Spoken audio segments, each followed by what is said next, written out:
የኢትዮጵያ ወጣት ጥያቄው የህልውና ጥያቄ ነው።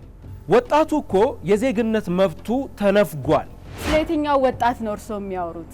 በትብብር ስም የመጣችሁት ምን ለማለት ነው? ትብብር ለኢትዮጵያ አንድነት መምረጥ ኢትዮጵያን ከጠባብ ብሔረተኝነት ነፃ ማውጣት መሆኑን አውቃችሁ ቅንጅቱ ጎን እንድትቆሙ። የትውልድ ግንባታ የወጣቶች ጉዳይ የሐሳብ ትንቅንቁ ቀጥሏል። ብልጽግና አሻጋሪ ሐሳብ ያለው ፓርቲ ነው። ብልጽግና የትውልድ ፓርቲ ነው። ብልጽግና የወጣቶች ፓርቲ ነው። ብልጽግና ሀገርን የሚገነባ ትውልድ እየገነባን ነው እያለን ነው። ዛሬ በዚህ መድረክ ምን ያህል ወጣቶች ከትምህርት እንደራቁ ብልጽግና ዳታው ከሌለው ይሄን ዳታ ልንሰጣችሁ እንችላለን። ብትችሉ እናንተ እጃችሁን ከአማራ ወጣት አንስታችሁ የአማራ ወጣት ብልጽግና ተቋዳሽ እንዲሆን ብታደርጉ ከቀደመው ስህተታቸው ያልታረሙ ያልተመለሱ የኢትዮጵያን ሕዝብም እንዳጠቃላይ ይቅርታ ያልጠየቁ የተለያዩ የፖለቲካ ፓርቲዎች ማለት ከሆነ እሱ ትክክል ሊሆን ይችላል። የፖለቲካ ፓርቲዎች በየትኛው አሰላለፍ ውስጥ ናቸው? ነጻነትና እኩልነት ፓርቲ በነጻነት ላይ የተመሰረተ መርህን የሚከተል መንግስትን መመስረት አሁን ካለንበት ችግር ያወጣል ብለን እናስባለን። በዚህ አጋጣሚ እህቴ ብትቺ ወደ ብልጽግና ፓርቲ መተሽ ከኛ ጋር ተቀላቅለሽ የነገዋን ኢትዮጵያን አብረሽ ብታይ። ተፎካካሪ የፖለቲካ ፓርቲዎች ለወጣቱ ትውልድ ያነገቡት ራዕይ ምንድን ነው? አማራ ብሔራዊ ንቅናቄ አብን የወጣቱን የኢኮኖሚ ነጻነት ለማረጋገጥ የወጣቶች ቢዝነስ ባንክ ያቋቁማል። ምርጫ ህዝብና መንግስት የሚተሳሰሩበት የቃል ኪዳን ሰነድ ነው። በህዝብ ድምፅ ሰላማዊ የስልጣን ሽግግር የሚደረግበት የዲሞክራሲ እድገት ማሳያ፣ ለአንድ ሀገር ሁሉን አቀፍ መሻሻል፣ ለፍትህና ለዲሞክራሲ መስፈን ዜጎች በእኩልነት እንዲታዩ ለማድረግ የምርጫ ዋጋው ብዙ ነው። ጤና ይስጥልኝ። ይህ ለ7ኛው ጠቅላላ ምርጫ የኢትዮጵያ ብሮድካስቲንግ ኮርፖሬሽን ያዘጋጀው የፖለቲካ ፓርቲዎች የክርክር መድረክ ነው። ዛሬ በ7ኛው ጠቅላላ ምርጫ ዋዜማ ላይ እንገኛለን። ፓርቲዎች የህዝብ ውክልና አግኝተው ሀገር ለመምራት የሚፎካከሩበት የሀሳብ ፍጭት የሚደረግበት መድረክ ነው። በዚህ መድረክ ላይ የሀሳብ ሙግቶች መራጩ የተሻለ ድምፁን እንዲሰጥ እድል የሚፈጥር በነገዋ ኢትዮጵያ ጣፋንታ ላይ ለመወሰን የሚያስችል የፖሊሲ ሀሳብ ይፈልቃል፣ ክርክር ይደረጋል፣ ይሞገታል። ክቡራትና ክቡራን፣ በዚህ መድረክ ላይ የተገኛችሁ የፖለቲካ ፓርቲዎች በትውልድ ግንባታና የወጣቶች ጉዳይ ላይ ዛሬ ክርክር እናደርጋለን። ወጣቶች የነገ ሀገር ተረካቢ ናቸው የሚል ቀቢጸ ተስፋ ብቻ ሳይሆን በዛሬዋ ኢትዮጵያ ላይ የመወሰን እድል እንዲኖራቸው የፖለቲካ ፓርቲዎች ምን አይነት አማራጭ ፕሮግራሞችን ይዘዋል? የትውልድ ግንባታ አማራጮች ወዴት ያመራሉ? የወጣቶች ሁለንተናዊ ተሳትፎና ተጠቃሚነት በምን ይረጋገጣል? በእውቀት በስነ ምግባርና በወጣቶች የስብዕና ግንባታ ላይ የፖለቲካ ፓርቲዎች አሰላለፍ ምን ይመስላል? የመከራከሪያ ጭብጦች ናቸው።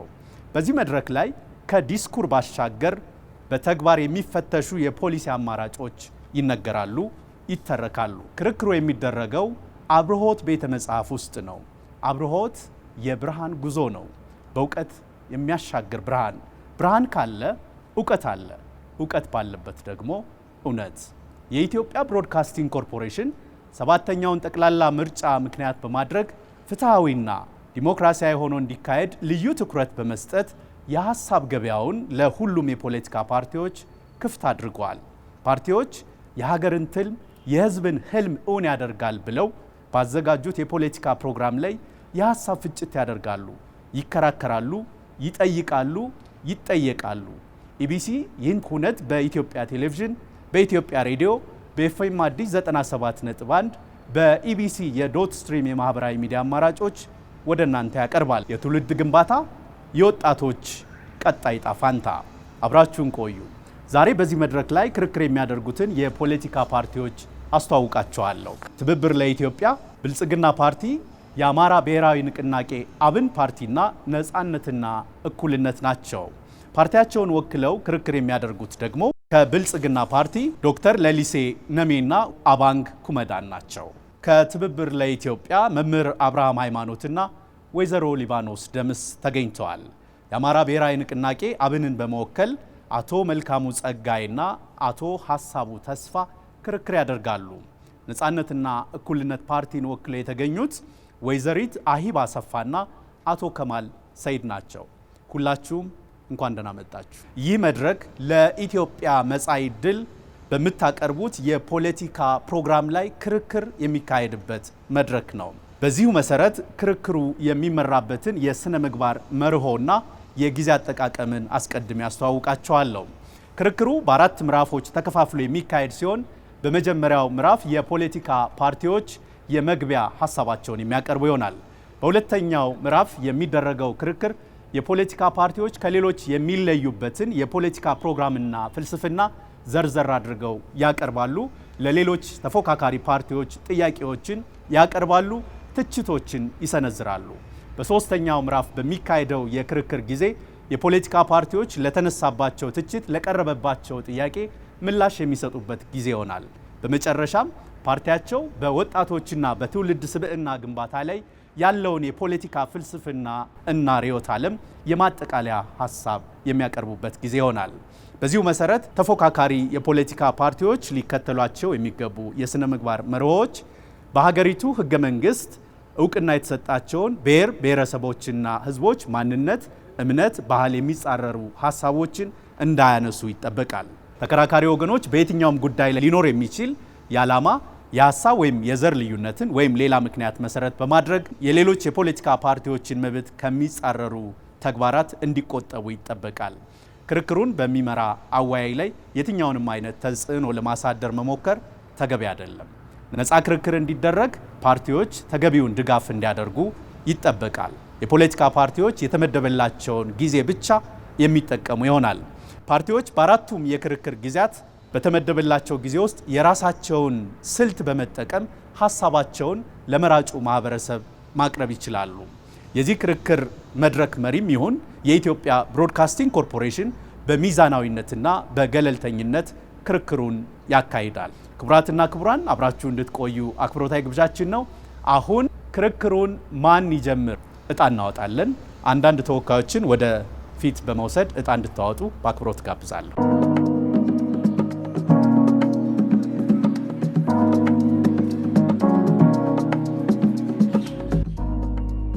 ሰባተኛው ጠቅላላ ምርጫ የፖለቲካ ፓርቲዎች የክርክር መድረክ የመጀመሪያው ምዕራፍ ተጀምሯል።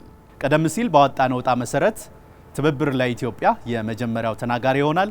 5 ደቂቃዎችን ወስዶ ፓርቲው በወጣቶች ጉዳይና በትውልድ ግንባታ ላይ የሚከተለውን የፖለቲካ ፕሮግራምና ፍልስፍና የሚያስተዋውቅ ይሆናል። መቀጠል ትችላላችሁ።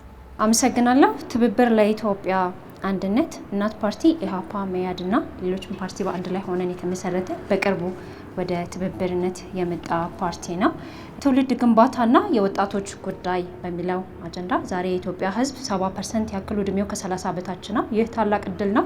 ይህ ዜጋ አመች ሁኔታ ከተሟላለት ሀገሩን በኢኮኖሚ በፖለቲካና በማህበራዊ ኑሮ እጅግ ፈጣን በሆነ መልኩ ሊያሸጋግራት የሚችልበት እድል እጅግ ሰፊ ነው። ያ ማለት ዲሞግራፊክ ዲቪደንድ ይባላል። ይህ እንዲሳካ ሁኔታዎችን የሚያመቻች ወጣቱን በትምህርት እንዲገፋ የሚያደርግ ፖሊሲ በቢዝነሱ ዓለም እንዲሳተፍና ስልጠናን የሚሰጥ ሰፊ የወጣት ቁጥር አለን ማለት ነው። በሚሊዮን የሚቆጠር ለሀገሪቷ ኢኮኖሚ ለድህነት መቅረፍ ለእድገት ከፍታ አስተዋጽኦ ሊያስገኝ የሚችል የሰው ኃይል አለን ማለት ነው። ይህ ደግሞ የኢኮኖሚ እድገትን ያፋጥናል። የፈጠራ ችሎታን በማህበረሰባችን ውስጥ እንዲዳብር ያደርጋል። በንግዱ ዓለም በሀገር መሪነት በመንግስት ተቋማት የተለያዩ የአገልግሎት ክፍሎች ብቃት ያለው ዘመናዊና ደረጃውን የጠበቀ አገልግሎትና እድገት እውን ለማድረግ ትልቅ እምቅ ኃይል ነው። ይህ ሁሉ የሚሆነው ግን ፈጠራን የሚያበረታታ ፖሊሲ በመንግስታት ሲነደፍና ተግባራዊ ሲደረግ ነው። ወጣቱን ተሳታፊ የሚያደርግ ብሩህ ተስፋ እንዳለው የሚያሳይ መዋቅር ሲፈጠር በሀገሩ ላይ ተፈጥሮና ችሎታው በተፈቀደ ሁሉ ሊያድግ ሊሰራ የወደፊት ህይወቱንም ሊያሻሽል የሚያስችል እድል እንዳለ የሚያረጋግጥ የፖለቲካ ኢኮኖሚ፣ የማህበራዊ ኑሮ ፖሊሲ እንዲፈጠር ማድረግ ሲቻል ነው። በአሁኗ የኢትዮጵያ በተለይም በብልጽግና አገዛዝ ስር እየሆነ ያለው በተቃራኒው ነው ማለት ነው። በተለይም የወጣቶች የስራ አጥነት ቁጥር ከምንጊዜውም በላይ አሻቅበው ከ40 እስከ 50% ደርሷል በሀገራችን። ይህ ማለት ከሁለት ወጣቶች አንዱ ስራ የሌለው ዜጋ ነው ማለት ነው። መስራት መሻሻል እየፈለገ መንግስት እድል ሊፈጥርለት ስላልቻለ ብቻ መስራት አልቻለም ማለት ነው። በዚህ ወጣቱ እጅግ ብዙ ጥረት ቢያደርግም አልሳካ እያለ ወደ ተስፋ መቁረጥና ወደ ስደት እንዲያመራ እየተደረገ ነው። በዚህም ሀገሩን ለቆ ለስደት የሚዳረገውና በየቦታው ለህገ ወጥ ደላሎች ወዘተ መጠቀሚያ ሆኖ የሚሰቃየው ወይንም እንደ ሰሃራ በረሃ አይነቶቹን ለማቋረጥ ሲጥር በየቦታው ህይወቱ የሚያልፈው ወጣት እጅግ ብዙ ነው። የስደት አንዱና ዋናው ምክንያት ደግሞ የፖለቲካ ጭቆናው እታሰራለሁ፣ እገረፋለሁ፣ በስርዓቱ ውስጥ መብቱን አስከብራለሁ ብሎ አለማመን ነው። ይህ የገዢው ፓርቲ ፖሊሲ ምን ያክል ከወጣት ፍላጎት ጋር እንደማይጣጣም ብቻ ሳይሆን ጸረ ወጣት ፖሊሲም እንደሆነ የሚያሳይ ነው። በእኛ በኩል የወጣት ስራ አጥነትን ለማስወገድ የተለያዩ እርምጃዎችን እንወስዳለን። ጦርነትን በማስቆም የቅንጦት ፕሮጀክቶችን በማስቆም ቢሊዮን ዶላሩን የቅንጦት ፕሮጀክት ላይ ከምናውል ሙስናን በማስቆም እየተዘረፈ ወደ ውጭ የሚወጣውን የካፒታል ፍሰት በማስቆም በቂ መዋዕለ ንዋይ ለስራ ፈጠራና ለወጣቶች ስልጠና እናውላለን። የሀገራችን ኢኮኖሚ የሚያድግበትን መረጋጋት በማስፈን ኢንቨስትመንት የሚበረታታበትና የቱሪዝም ኢንዱስትሪው የሚስፋፋበትን ስራ ፈጠራ የሚያድግበትን እድል እንፈጥራለን። ትብብሩ ፓርቲያችን ወደ ፈጠራና ንግድ ስራ ሊሰሩ የሚሹ ወጣቶችን የማማከር የቴክኒክና የብድር አቅርቦት እንዲያገኙ በማድረግ የስራ ፈጠራ እንዲያድግ እናግዛለን። ሙስናን በማጥፋት የተሳለጠ አሰራር፣ ኢንቨስትመንት አመች ሁኔታን በመፍጠር ይህ ሁሉ የሚደረገው ደግሞ ለሁሉም ኢትዮጵያዊ ያለ አንዳች የብሔር፣ የሃይማኖት፣ የጾታ አድሎ ሳይኖር ነው ማለት ነው። በገጠር የእርሻ ኢኮኖሚው ላይ ያተኮረ የአግሮ ኢንዱስትሪ መስፋፋትን የሚያግዝ ስራ ላይ ወጣቱ እንዲገባ ከፍተኛ ስልጠናና የካፒታል ድጋፍ በመስጠት ሚሊዮኖች በአጭር ጊዜ ወደ ስራ እንዲገቡ እናደርጋለን። አሁን ያለንበት ትምህርት ሲስተም የወጣት እድልን ተስፋ የሚያጨልም ነው። አንድ ማህበረሰብ የወጣት ቁጥር እየጨመረ ሲመጣ የትምህርት እድል ለሁሉም ተደራሽ እንዲሆን ማስቻል ግድ ይላል። ይህ ጥራታቸውን የጠበቁ ትምህርት ቤቶችን ማስፋፋት፣ በብዙ ባለሙያዎችን ማሰልጠኛ ተቋማትን መገንባት፣ ባለሙያዎችን መቅጠር እንዲሁም በህዝብ አቅም ልክ የሆኑ ዩኒቨርሲቲዎችን መክፈትና ጥራቱን የጠበቀ የተማረ የሰው ኃይል ማፍራት ያስፈልጋል። እኛ የምንከተለው ፖሊሲ ይሆናል። የመምህራን መብት አለመከበርና የሚከፈላቸው ደሞዝ ህይወታቸውን ለመምራት የሚበቃ ባለመሆኑ መብታቸው እንዲጠበቅ ሲጠይቁም ለእስር የሚዳረጉ ከተከበረው የመምህርነት ሙያ እንዲርቁ ሙያውም እንዲገፋ እየተደረገ ነው። በታሪካችን ታይቶ በማይታወቅ ሁኔታ መምህራን በሲስተሙ ምክንያት ሰርተው ራሳቸውን መቻል አቅቷቸው ሞራል በሚነካ ሁኔታ የምግብ ሁለተኛው አቅራቢ የአማራ ብሔራዊ ንቅናቄ 5 ደቂቃ አላችሁ። የመግቢያ ሀሳብ እንድታቀርቡ መድረኩን ክፍት አድርገናል። የተከበራችሁ የሀገራችን ህዝቦች፣ ውድ ኢትዮጵያውያን ወጣቶች፣ የአማራ ብሔራዊ ንቅናቄ አብን ወጣትነት ለአንዲት ሀገር የዛሬ የልማት ሞተርና የነገ ተስፋ መሸከሚያ ዋናው የሰው ኃይል መሰረት ነው ብሎ በጽኑ ያምናል። የአንድን ሀገር ህልውና የሚያጸናውም ሆነ የሚንደው ወጣቱ የሰነቀው የእውቀት ጥልቀትና የስነ ምግባር ልዕልና በመሆኑ ይህ ኃይል በአግባቡ ካልተያዘ የልማት መሰላል ከመሆን ይልቅ የቀውስና የውድቀት ኃይል ሊሆን እንደሚችል ማሳወቅ እንፈልጋለን። በመሆኑም የሀገር እጣ ፈንታ የሚወሰነው በፖለቲከኞች ንግግር ሳይሆን በወጣቱ ትከሻ ላይ በሚያርፈው የፈጠራ አቅም እና የስራ ተነሳሽነት ነው። ምክንያቱም ሀገር የህንፃዎች ድምር ሳትሆን በወጣቶቿ መንፈስ የምትተነፍስ ህያው አካል ናት። በአሁኑ ወቅት በኢትዮጵያ ለወጣቱ እየተፈጠረ ያለው የስራ እድል በአመዛኙ ውትድርና ብቻ ሆኗል። ጉዳዩን እጅግ አሳሳቢ የሚያደርገው ደግሞ ይህ አማራጭ በመንግስት መዋቅር ውስጥ ብቻ ሳይሆን ታጣቂ ቡድኖችም ህይወት የከበደችበትን ወጣት የዓላማቸው ተባባሪ በማድረግ ለኃይል እርምጃ እያሰለፉት መሆኑን ዛሬ በአማራ፣ በትግራይ፣ በኦሮሚያና በሌሎች የሀገራችን ክፍሎች ወጣቱ ለጦርነት ዓላማ በስፋት እየተመለመለ ይገኛል። አማራጭ አጣው ወጣት ለሀገሩ መሻሻል የማይተካ ሚና መጫወት ሲገባው በብልሹ አስተዳደር ምክንያት ይህ እድል ባለመመቻቸቱ ለተለያዩ ኃይላት መጠቀሚያ እየሆነ የሀገር ውስጥ ግጭት ቀዳሚ ሰለባ ሆኗል። ከዚህም ባለፈ ለህይወት እጅግ አደገኛ በሆኑ ቀጠናዎች ጭምር ሀገሩን ጥሎ እግሩ ወደ መራው ይሰደዳል። የወጣት ስደት ትርጉሙ ጥልቅ ነው። አንዲት ሀገር ወጣቶቿን በስደት ስታጣ የዛሬ ገንቢዎቿንና የነገ ተረካቢዎቿን እያጣች መሆኑ ሊሰመርበት ይገባል። ለዚህም አህዛዊ መረጃዎችን እንደሚከተለው ለማሳያነት ማቅረብ እፈልጋለሁ። እንደ ኢትዮጵያ ባሉ ታዳጊ ሀገራት ከ70% በላይ የሚሆነው ህዝብ በወጣትነትና ከዚያ በታች ባለው የእድሜ ክልል ውስጥ ይገኛል። በፖሊሲ ጥናት ኢንስቲትዩት መረጃ መሰረት በ2025 ከኢትዮጵያ የተሰደዱ ዜጎች ቁጥር 1.2 ሚሊዮን ሲሆን ከነዚህ ውስጥ 75% የሚሆኑት ወጣቶች ናቸው። ስራ አጥነትን በተመለከተ የወጣት ስራ አጥነት መጠን ከ27.2 በላይ ደርሷል። ይህም ከሳህራ በታች ካሉ ሀገራት አማካይ አንጻር ሲወሰድ በእጅጉ ይበልጣል። የትምህርት ውጤት ማሽቆልቆል አንዱ የወጣቶች አደጋ ሆኖ ይታያል። እነዚህ አሃዞች የሚከተሉትን መሰረታዊ እውነታዎች ያሳያሉ። አንደኛ፣ ወጣቱ በዓለም አቀፍ የውድድር መድረክ ሀገሩንም ሆነ ራሱን ሊጠቅም በሚችልበት የእውቀት ቁመና ላይ እንዳይገኝ እየተደረገ ነው። የትምህርት ተሳታፊዎች ቁጥር መቀነስና የውጤት መውደቅ የነገ ተረካቢ ትውልድ ዝግጅት የሌለው መሆኑንም ያሳያል።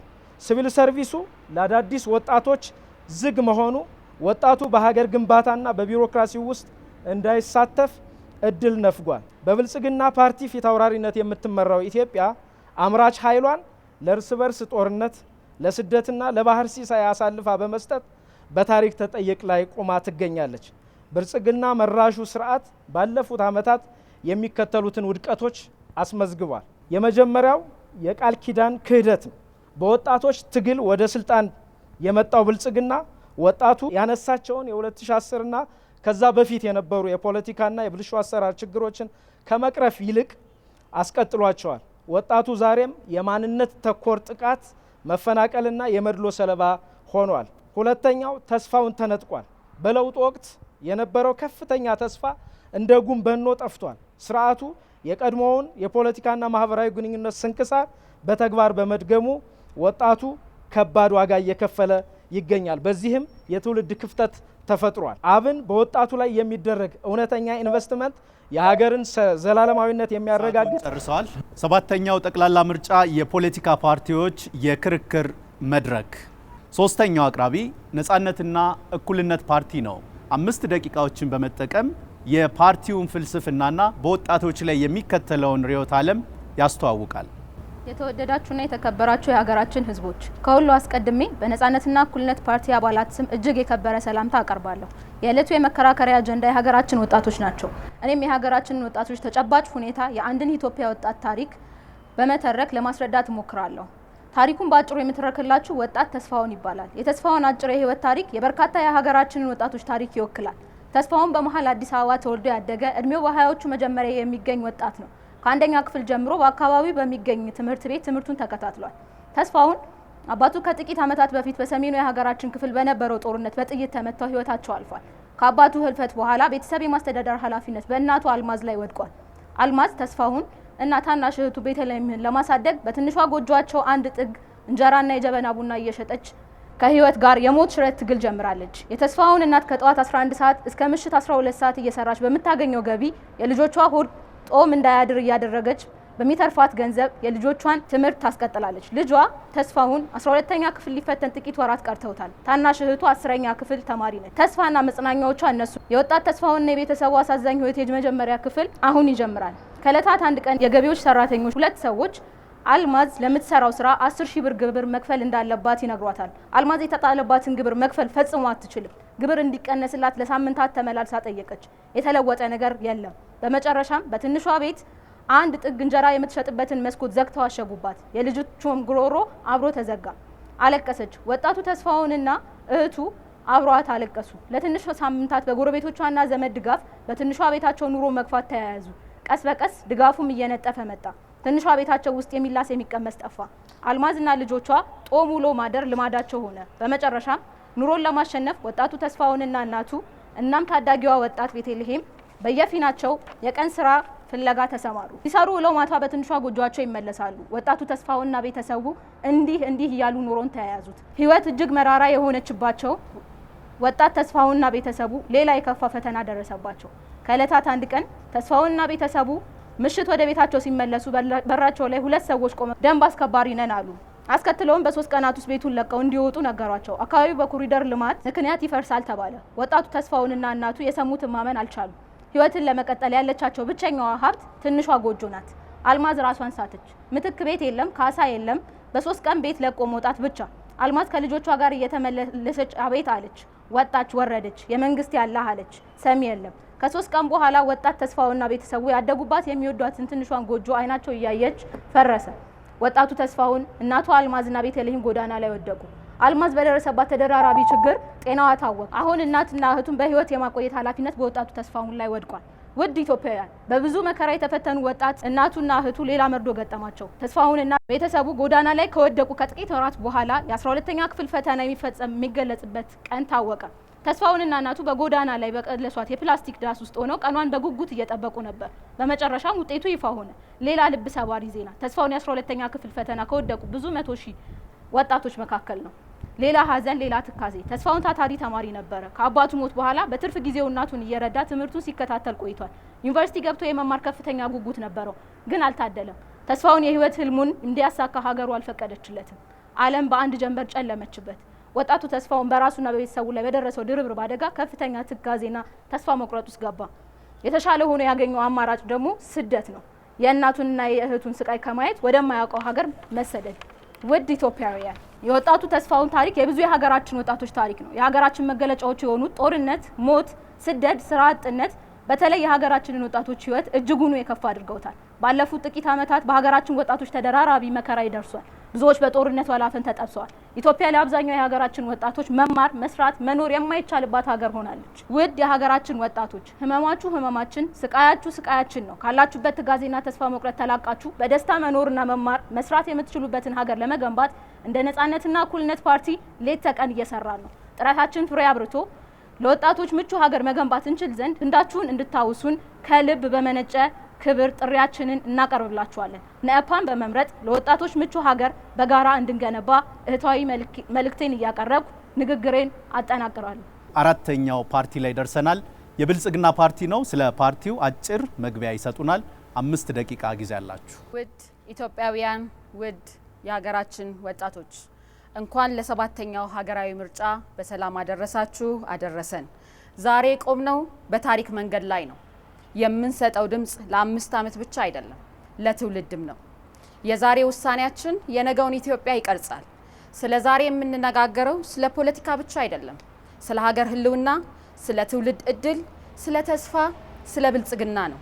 ፓርቲያችን ብልጽግና ትውልድ ግንባታ የሀገር ግንባታ ልብ ነው ብሎ ያምናል። ነገን የሚሸከም ብቁ ትውልድ እየገነባ ነው።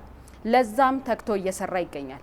ይህንንም መሰረት በማድረግ ባለፉት የለውጥ ዓመታት ውስጥ በትውልድ ግንባታ ላይ የተደረጉ ስራዎች ለህዝባችን ቃል የገባነውን በተግባር ያሳየ ፓርቲ ነው። ፓርቲያችን ብልጽግና እየገነባ ያለው ስርዓት ግንባታው ካለፈው ትውልድ የወረሳቸውን ጥንካሬዎች በማሳደግ የነበሩትን ክፍተቶች አርሞ ለመጪው ትውልድ አስቦ የራሱን አሻራ እያስቀመጠ የነገውን ትውልድ የብልጽግና ተቋዳሽ እንዲሆን በብቃትና በልዕልና እየሰራ ነው። ፓርቲያችን እየገነባ ያለው ትውልድ ተግቶ በመስራት ፈጥሮ በማደግ አካፍሎ በመኖርና ተወያይቶ በሀሳብ ብልጫ በማሸነፍ የሚያምን እንዲሁም ኢትዮጵያዊነቱ ከአፍሪካዊነቱ አፍሪካዊነቱ ከዓለም አቀፋዊነቱ ጋር ያጣመረ ሀገሩን የሚወድ ትውልድ እየተገነባ ነው።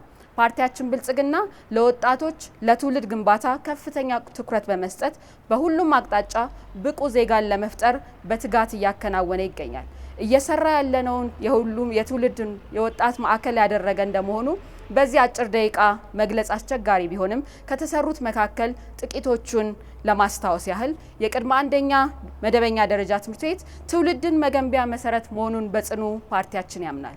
በአሁኑ ጊዜ ከ34,000 ትምህርት ቤቶች በላይ ተገንብተው ወደ ስራ ገብተዋል። አሁን ያለንበት የቴክኖሎጂ ዘመን ትምህርትን ዲጂታላይዝ ማድረግ እንደ አማራጭ የሚታይ ሳይሆን ግዴታ እንደሆነ ፓርቲያችን ያምናል። ለዚህም የዲጂታል መሰረተ ልማቶች፣ የኮምፒውተር ላቦራቶሪዎች በትምህርት ቤት እንዲገነባ ተደርጓል።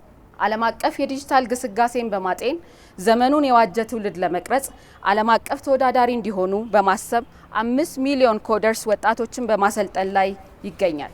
ፓርቲያችን ትውልድ እውቀታቸውን የሚያዳብሩበትና የንባብ ክህሎትን የሚያሳድጉበት በሁሉም የሀገሪቱ ክፍል ላይብረሪዎችን ገንብቶ ወደ ስራ አስገብቷል። ፓርቲያችን ብልጽግና በስፖርት የዳበረ ትውልድ ለእድገትና ለብልጽግና መሰረት መሆኑን በጽኑ ያምናል።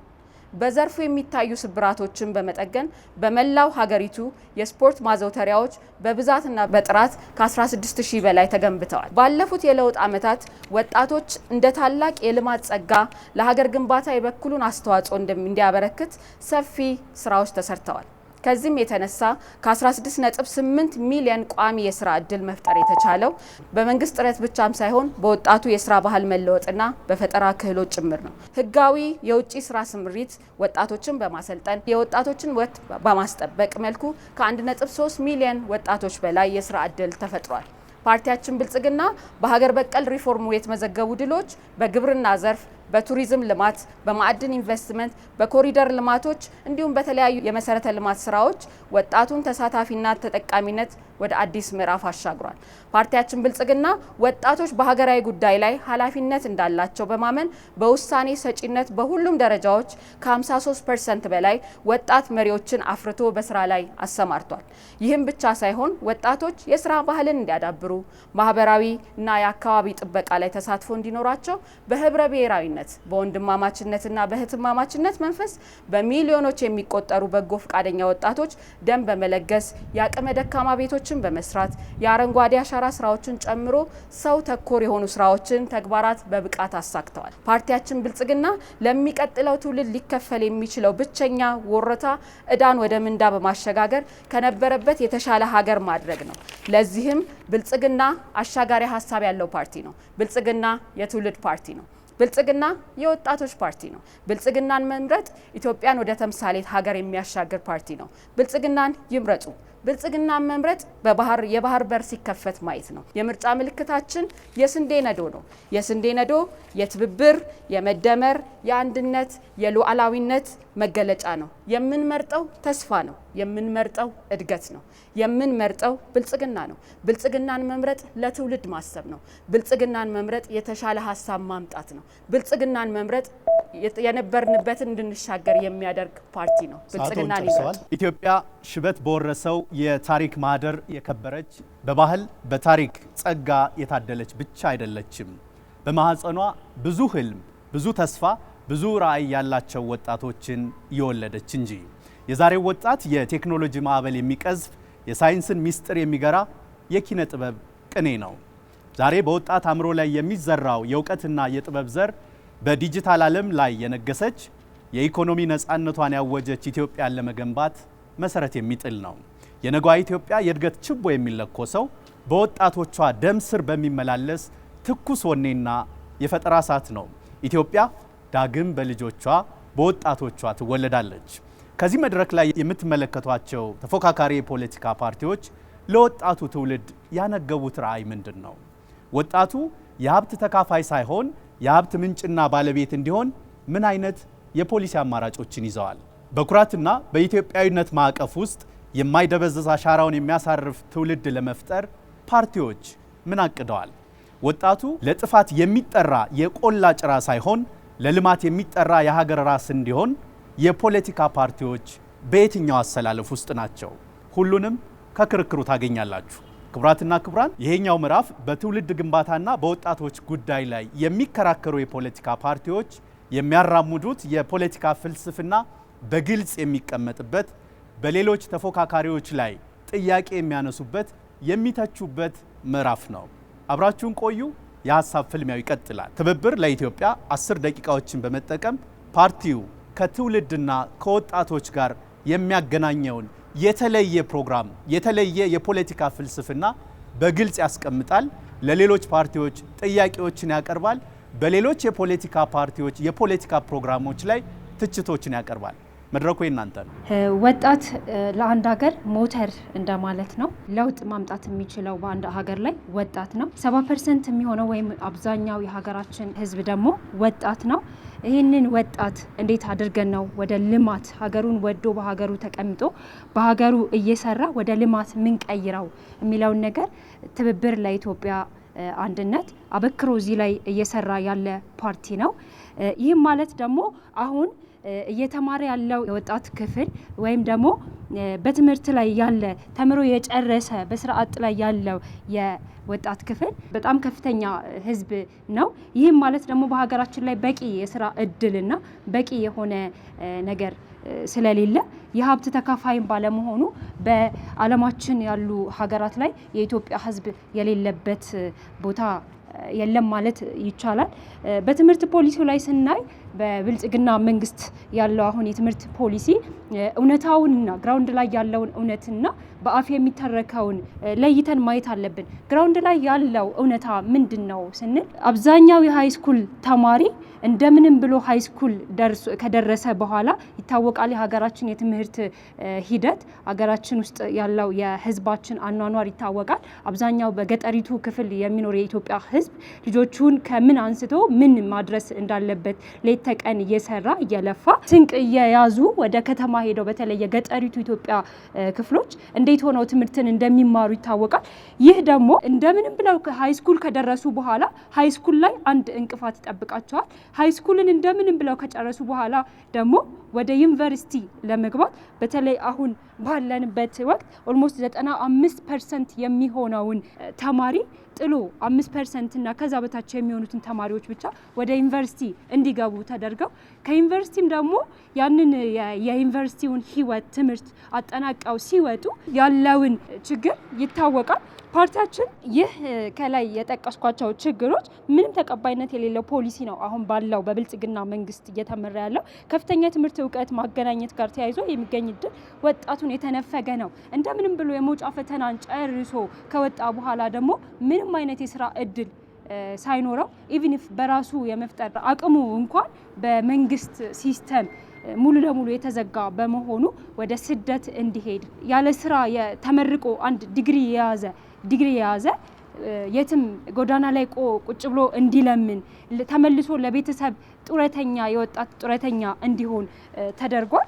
የሚገርመው የሀብታምና ባለስልጣናት ልጆችን ደግሞ ስናይ አገራችን ውስጥ ከሆነ ከፍተኛ የትምህርት ተቋማት ወይም ደግሞ በግሉ ዘርፍ በጣም ስመጥር የሆኑ ትምህርት ቤቶች እንዲማሩ ይደረጋል። የተወሰኑት ደግሞ ወደ ውጭ ሀገር ሄደው ምንም አይነት ኮሽታ ሳይሰማ ልጆቹን አንቀዋረው ወደ የትምህርቱ አውድ አምጥተው እዛ እንዲጨርሱ ይደረጋል ማለት ነው። ይህ ብዙሃኑን የኢትዮጵያን በዝቅተኛ የስራ ደረጃ ላይ የሚገኙ ህዝብ ያላካተተ ነው። በእኛ ፖሊሲ የዩኒቨርሲቲ ጥራትን መሻሻል ቢያስፈልግም የዩኒቨርሲቲ ወይንም ኮሌጅ ሊገቡ ለሚፈልጉ ደግሞ በቂ ቦታ እንዲኖር እናደርጋለን። ምን ያክል የዩኒቨርሲቲ ወይም ኮሌጆች ይከፈቱ ለሚለው ከምሁራንና ከባለድርሻ አካላት ጋር እየተመካከርን የምንፈጽመው ይሆናል። ብልጽግና በዚህ ፖሊሲ የተነሳው ብዙዎች ወጣቶችን የወደፊት ተስፋቸው ስለጨለመ የኢትዮጵያ ህዝብ ይቅርታ ሊጠይቅ ነው እንጂ ቆሞ ስለምረጡኝ ቅስቀሳ ሞራልም ሊኖረው አይገባም። እኛ ያወራን ያለ ነው ስለተሰሩ መናፈሻዎች አይደለም፣ ስለተሰሩ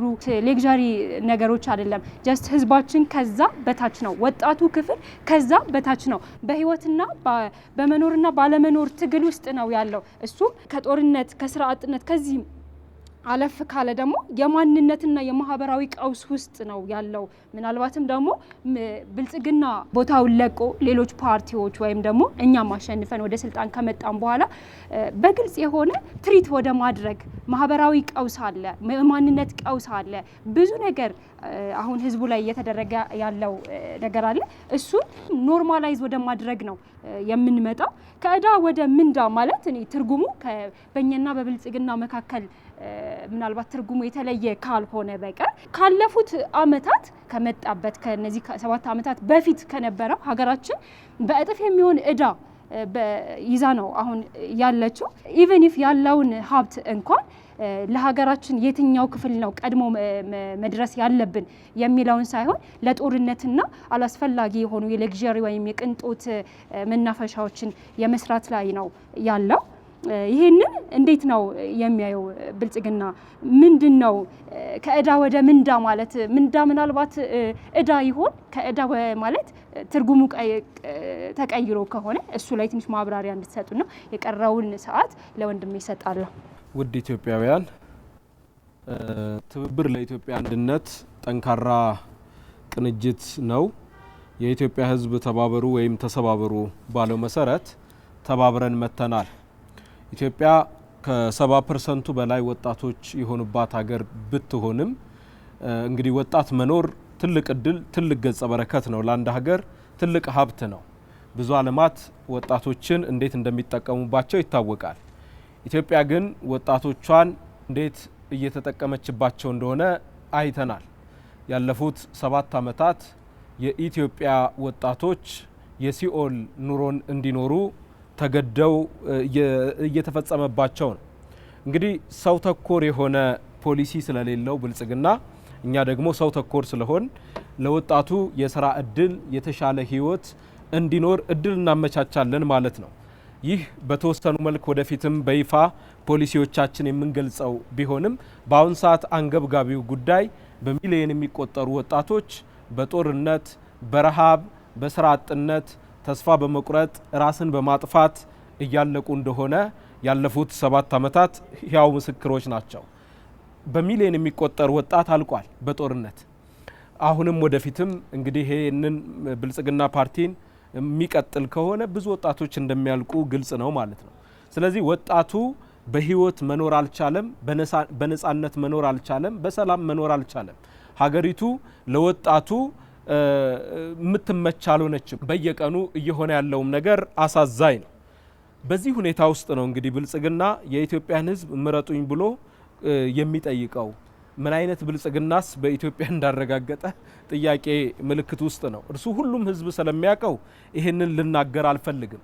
ስለዚህ ውድ የኢትዮጵያ ወጣቶች፣ ኢትዮጵያውያን፣ ትብብር ለኢትዮጵያ አንድነት እናንተን ነፃ ለማውጣት ካላችሁበት ችግር ለማዳን ቆርጦ የተነሳ ስብስብ መሆኑን አምናችሁ ይህንን ከመቼውም ጊዜ በላይ ይህንን ስብስብ ቅንጅት መደገፍ ይኖርባቸዋል። ሀገራችሁን ለማዳን ዛሬውኑ መወሰን ይኖርባቸዋል። ኢትዮጵያን ለማዳን የቆረጠ ወጣት ከኛ ጎን በመሰለፍ እኛን በመምረጥ ሀገሩን እንዲያድን ጥሬን አስተላልፋለሁ። የምርጫ ምልክታችን የአውራ ጣት ነው። እንደምታውቁት አለንላችሁ፣ ከጎናችሁ ነን፣ እናድናችኋለን ለማለት ቆርጠን ተነስተናል። በየትኛውም መስዋዕትነት ውስጥ ያላችሁ፣ ዋጋ እየከፈላችሁ ያላችሁ ወጣቶች ይቺ ሀገር የናንተ መሆኗን አምናችሁ ሀገራችሁን ለማዳን የተሻለ ሀሳብ ያለውን የስብስቦች የፓርቲዎች ስብስብ የሆነውን ቅንጅት ታላቅ ቅንጅት እንድትመርጡ ጥሬን አስተላልፋለሁ። በሀገራችሁም ተስፋ መቁረጥ የለባችሁም። በእጃችሁ አለ። ራሳችሁንም የማዳን ሀገራችሁንም የማዳን እድል በእጃችሁ አለ። በእርግጥ ወጣቱ ከፖለቲካው እንዲርቅ ፖለቲካ እሳት ሆኖ እንዲፈራው ተስሎበታል፣ ተሰርቶበታል። በዚህ ምክንያት ብዙ ወጣት ተስፋ ቆርጧል። ወጣቱ በተለይ ከፖለቲካው በራቀ ቁጥር ከእርሱ በማይመጥኑ ሰዎች ለመመራት እንደወሰነ አውቆ ዛሬውኑ ፖለቲካ መፍትሄ አዳኝ መሆኑን አምኖ በሰላማዊ ትግል አምኖ በቁርጠኝነት ራሱንም ሀገሩንም ለማዳን እንዲነሳ ጥሬን አስተላልፋለሁ። ድል ለኢትዮጵያዊነት።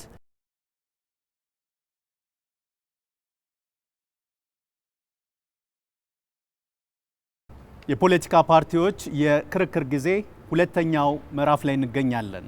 ፓርቲዎች ከሌሎች የፖለቲካ ፓርቲዎች በምን ይለያሉ? በሌሎች የፖለቲካ ፓርቲዎች የፖለቲካ ፕሮግራሞች ላይ ምን ትችቶችን ያቀርባሉ? ምን ጥያቄዎች ሳሏቸው? እንቀጥላለን።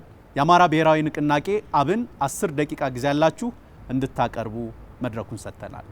የተከበራችሁ የሀገራችን ህዝቦች፣ ውድ ኢትዮጵያውያን ወጣቶች፣ እንግዲህ ድርጅታችን የአማራ ብሔራዊ ንቅናቄ አብን በተለይም ወጣቶችና ትውልድ ግንባታ ላይ የተለየ የሚላቸውን የራሱን የፖሊሲ አቅጣጫዎች እንደሚከተለው ለማቅረብ እሞክራለሁ።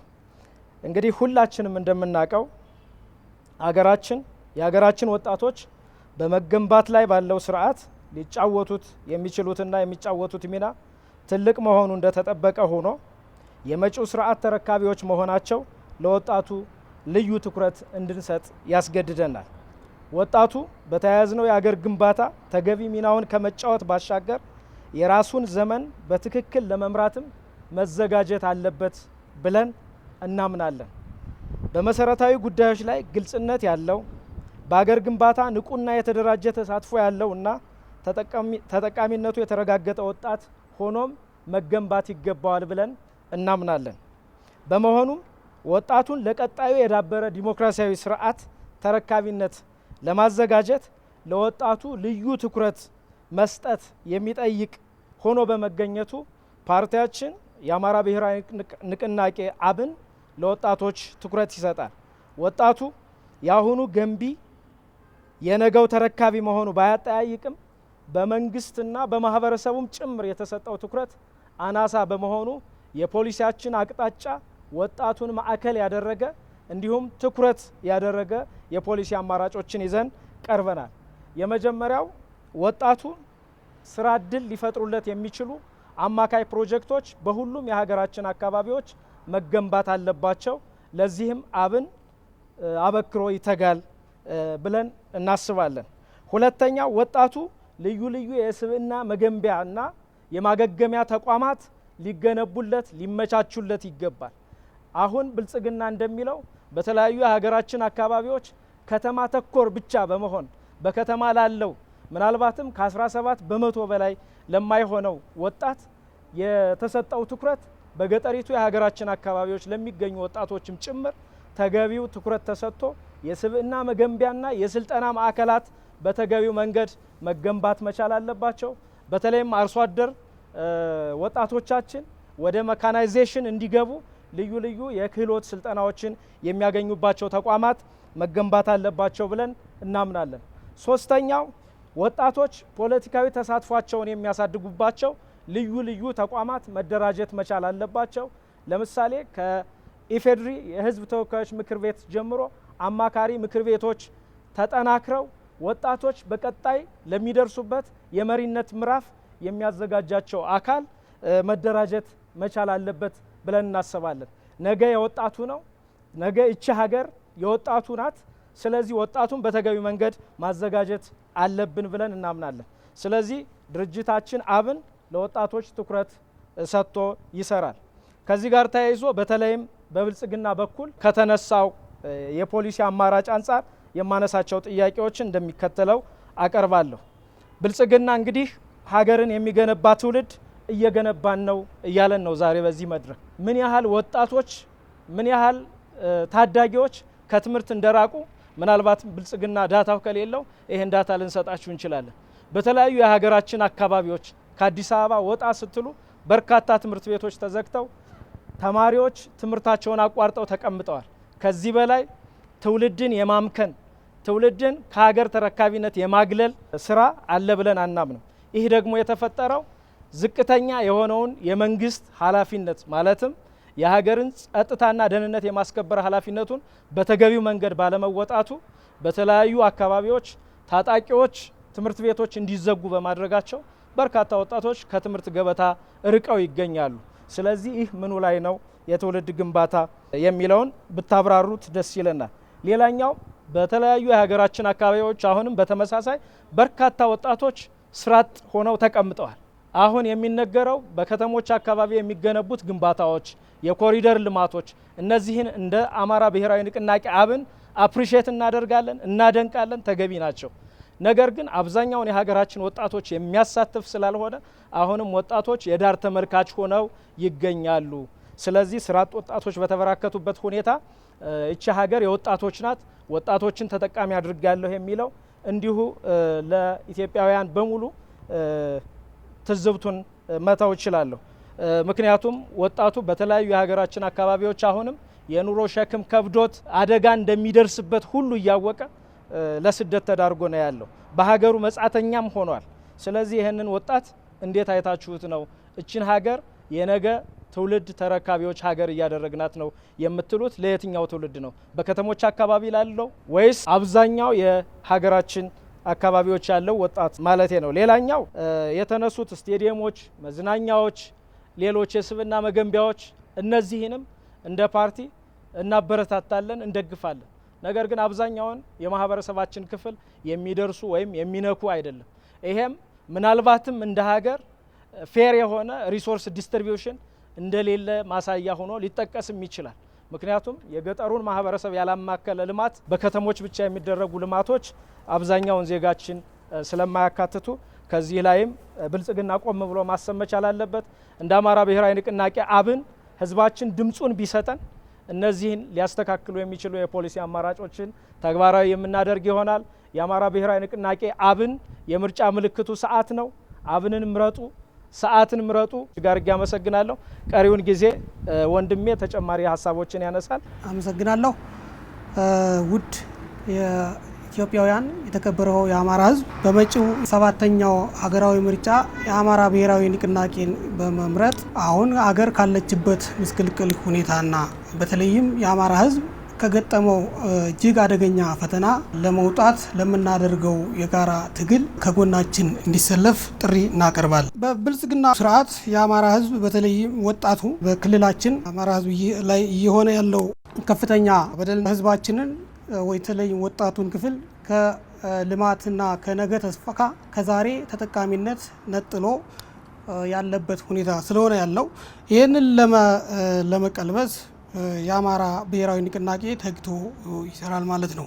ብልጽግና መራሹ ስርዓት በለውጡ ማግስት ከፍተኛ የህዝብ ድጋፍ በተለይ ደግሞ የአማራ ህዝብ ከፍተኛ ድጋፍና ተስፋ ሰጥቶት ሰንቆበት የመጣ ቢሆንም ቅሉ ቃሉን ለማጠፍ ጊዜ አልወሰደበትም። በኢትዮጵያም ላይ የደረሰው ሁኔታ ከዚህ የተለየ አይደለም። ለምሳሌ ወጣቱ በ2014 ወደ ከፍተኛ ትምህርት ተቋማት ለመግባት ከተፈተኑት 890 ሺህ ተማሪዎች ውስጥ ወደ 29 ሺዎቹን ብቻ ወደ ዩኒቨርሲቲ እንዲገቡ በማድረግ ከዛ ቀጥሎ በ2017 ደግሞ ይሄ ቁጥር ከ900 ሺህ ከሚጠጋው ወጣት ወደ 500 ሺህ ያቆልቁሎ የትምህርት ተሳትፎንም የወጣቱን በትምህርት ላይ የነገን ተስፋ በማድረግ ራሱን በክህሎትና በእውቀት በማዘጋጀት ተስፋውን ጭምር እንደተቀማ የሚያሳየው በ2014 የነበረው ቁጥር ወደ 1 ሚሊዮን የሚጠጋው ቁጥር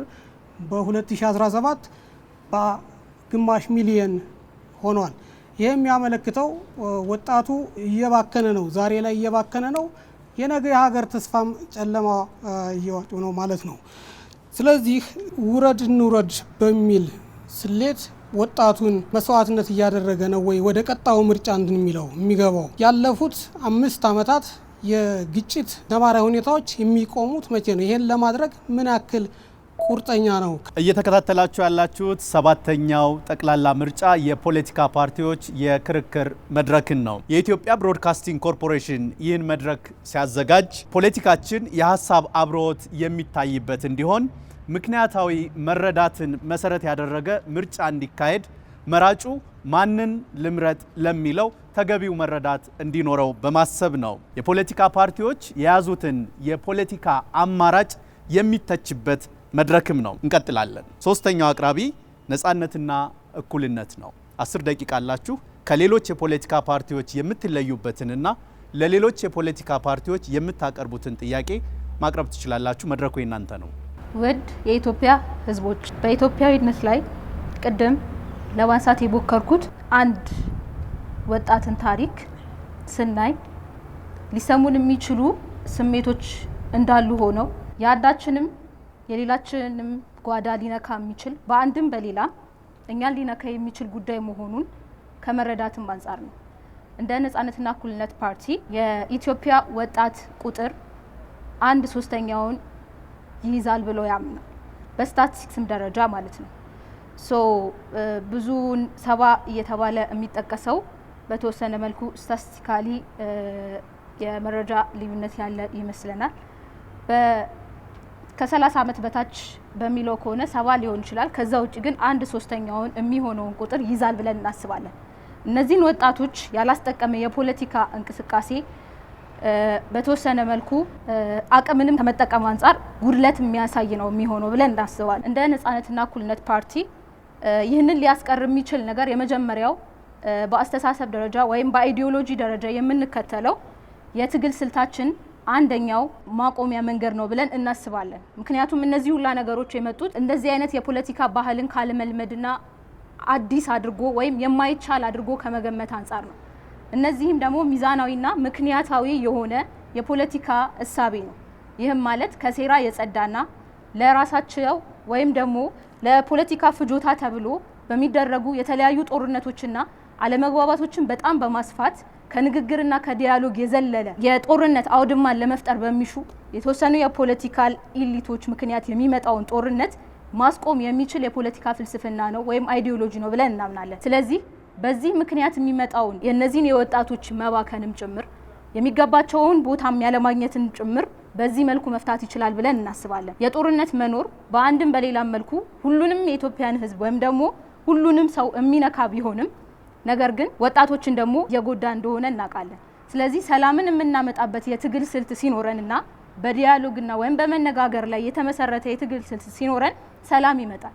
ይህ ሰላም ደግሞ ልማትን ያመጣል።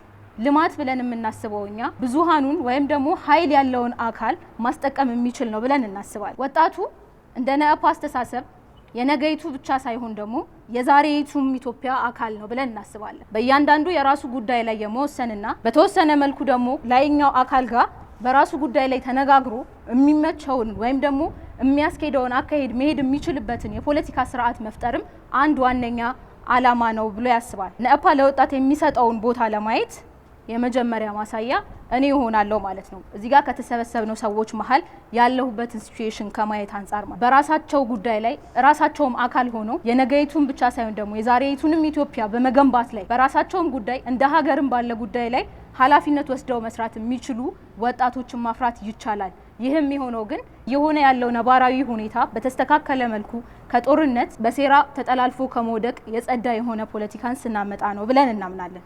ከዲጂታል ጋር በተያያዘ ዲጂታል እንደሚታወቀው ትልቁም ፓርት አይዝም የምናውቀው ሪያሊቲ ያለ አሁን የደረስንበት ደረጃ ከኤሌክትሪካል ዩቲሊቲም ጋር በተያያዘ ገጠር ላይ ምን ያህል አለ፣ ከተማ ላይ ምን ያህል ያለው የራሱ የሆነ እንትን ኖሮት ማለት ነው። ከዲጂታል ጋር በተያያዘ በዚሁ ልክ የራሱን የሆነ ፖሊሲዎች አስቀምጧል ማለት ነው። እሱንም በደንብ በኋላ ላይ በደንብ በዝርዝር የምንመጣበት ነው የሚሆነው።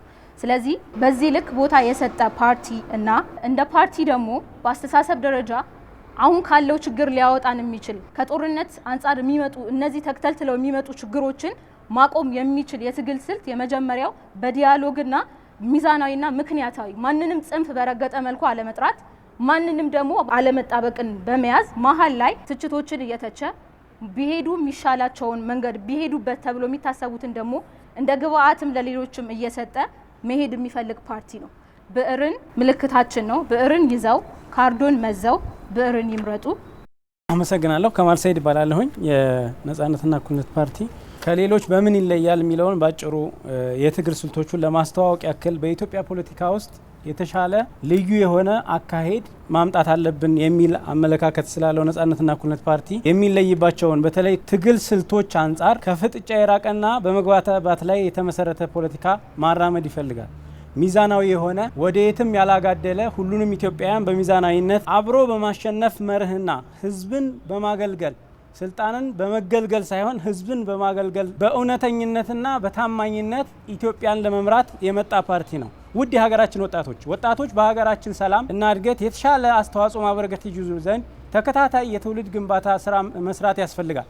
ስኬታማ የትውልድ ግንባታ ወጣቶችን በአካል በአእምሮና በስነ ምግባር ማነጽን ይጠይቃል። የትውልድ ግንባታ ከቅድመ ወሊድ ጀምሮ ከልጅነት እስከ ወጣትነት የሚዘልቅ ልዩ ትኩረትና እንክብካቤ የሚሻ ሂደት ነው። ውጤታማ የትውልድ ግንባታ በቤተሰብ፣ በትምህርት ቤት፣ በማህበረሰብ፣ በመንግስት፣ በእምነት ተቋማትና ሌሎች ባለድርሻ አካላት የተባበረና የተቀናጀ ስራን መስራት ይጠይቃል። ሀገርን የሚገነቡ ወጣቶችን ለማፍራት በስነ ምግባር የተኮተኮቱ መልካም ስብዕና የተላበሱ ብዝሃነትን የሚያከብሩ ሰብአዊነትን የተላበሱ እጅና አንደበታቸው የተገራ አንባቢ፣ ተመራማሪ፣ ጠያቂ፣ አሰላሳይ፣ ሚዛናዊና ምክንያታዊ ትውልድ መገንባት ያስፈልጋል።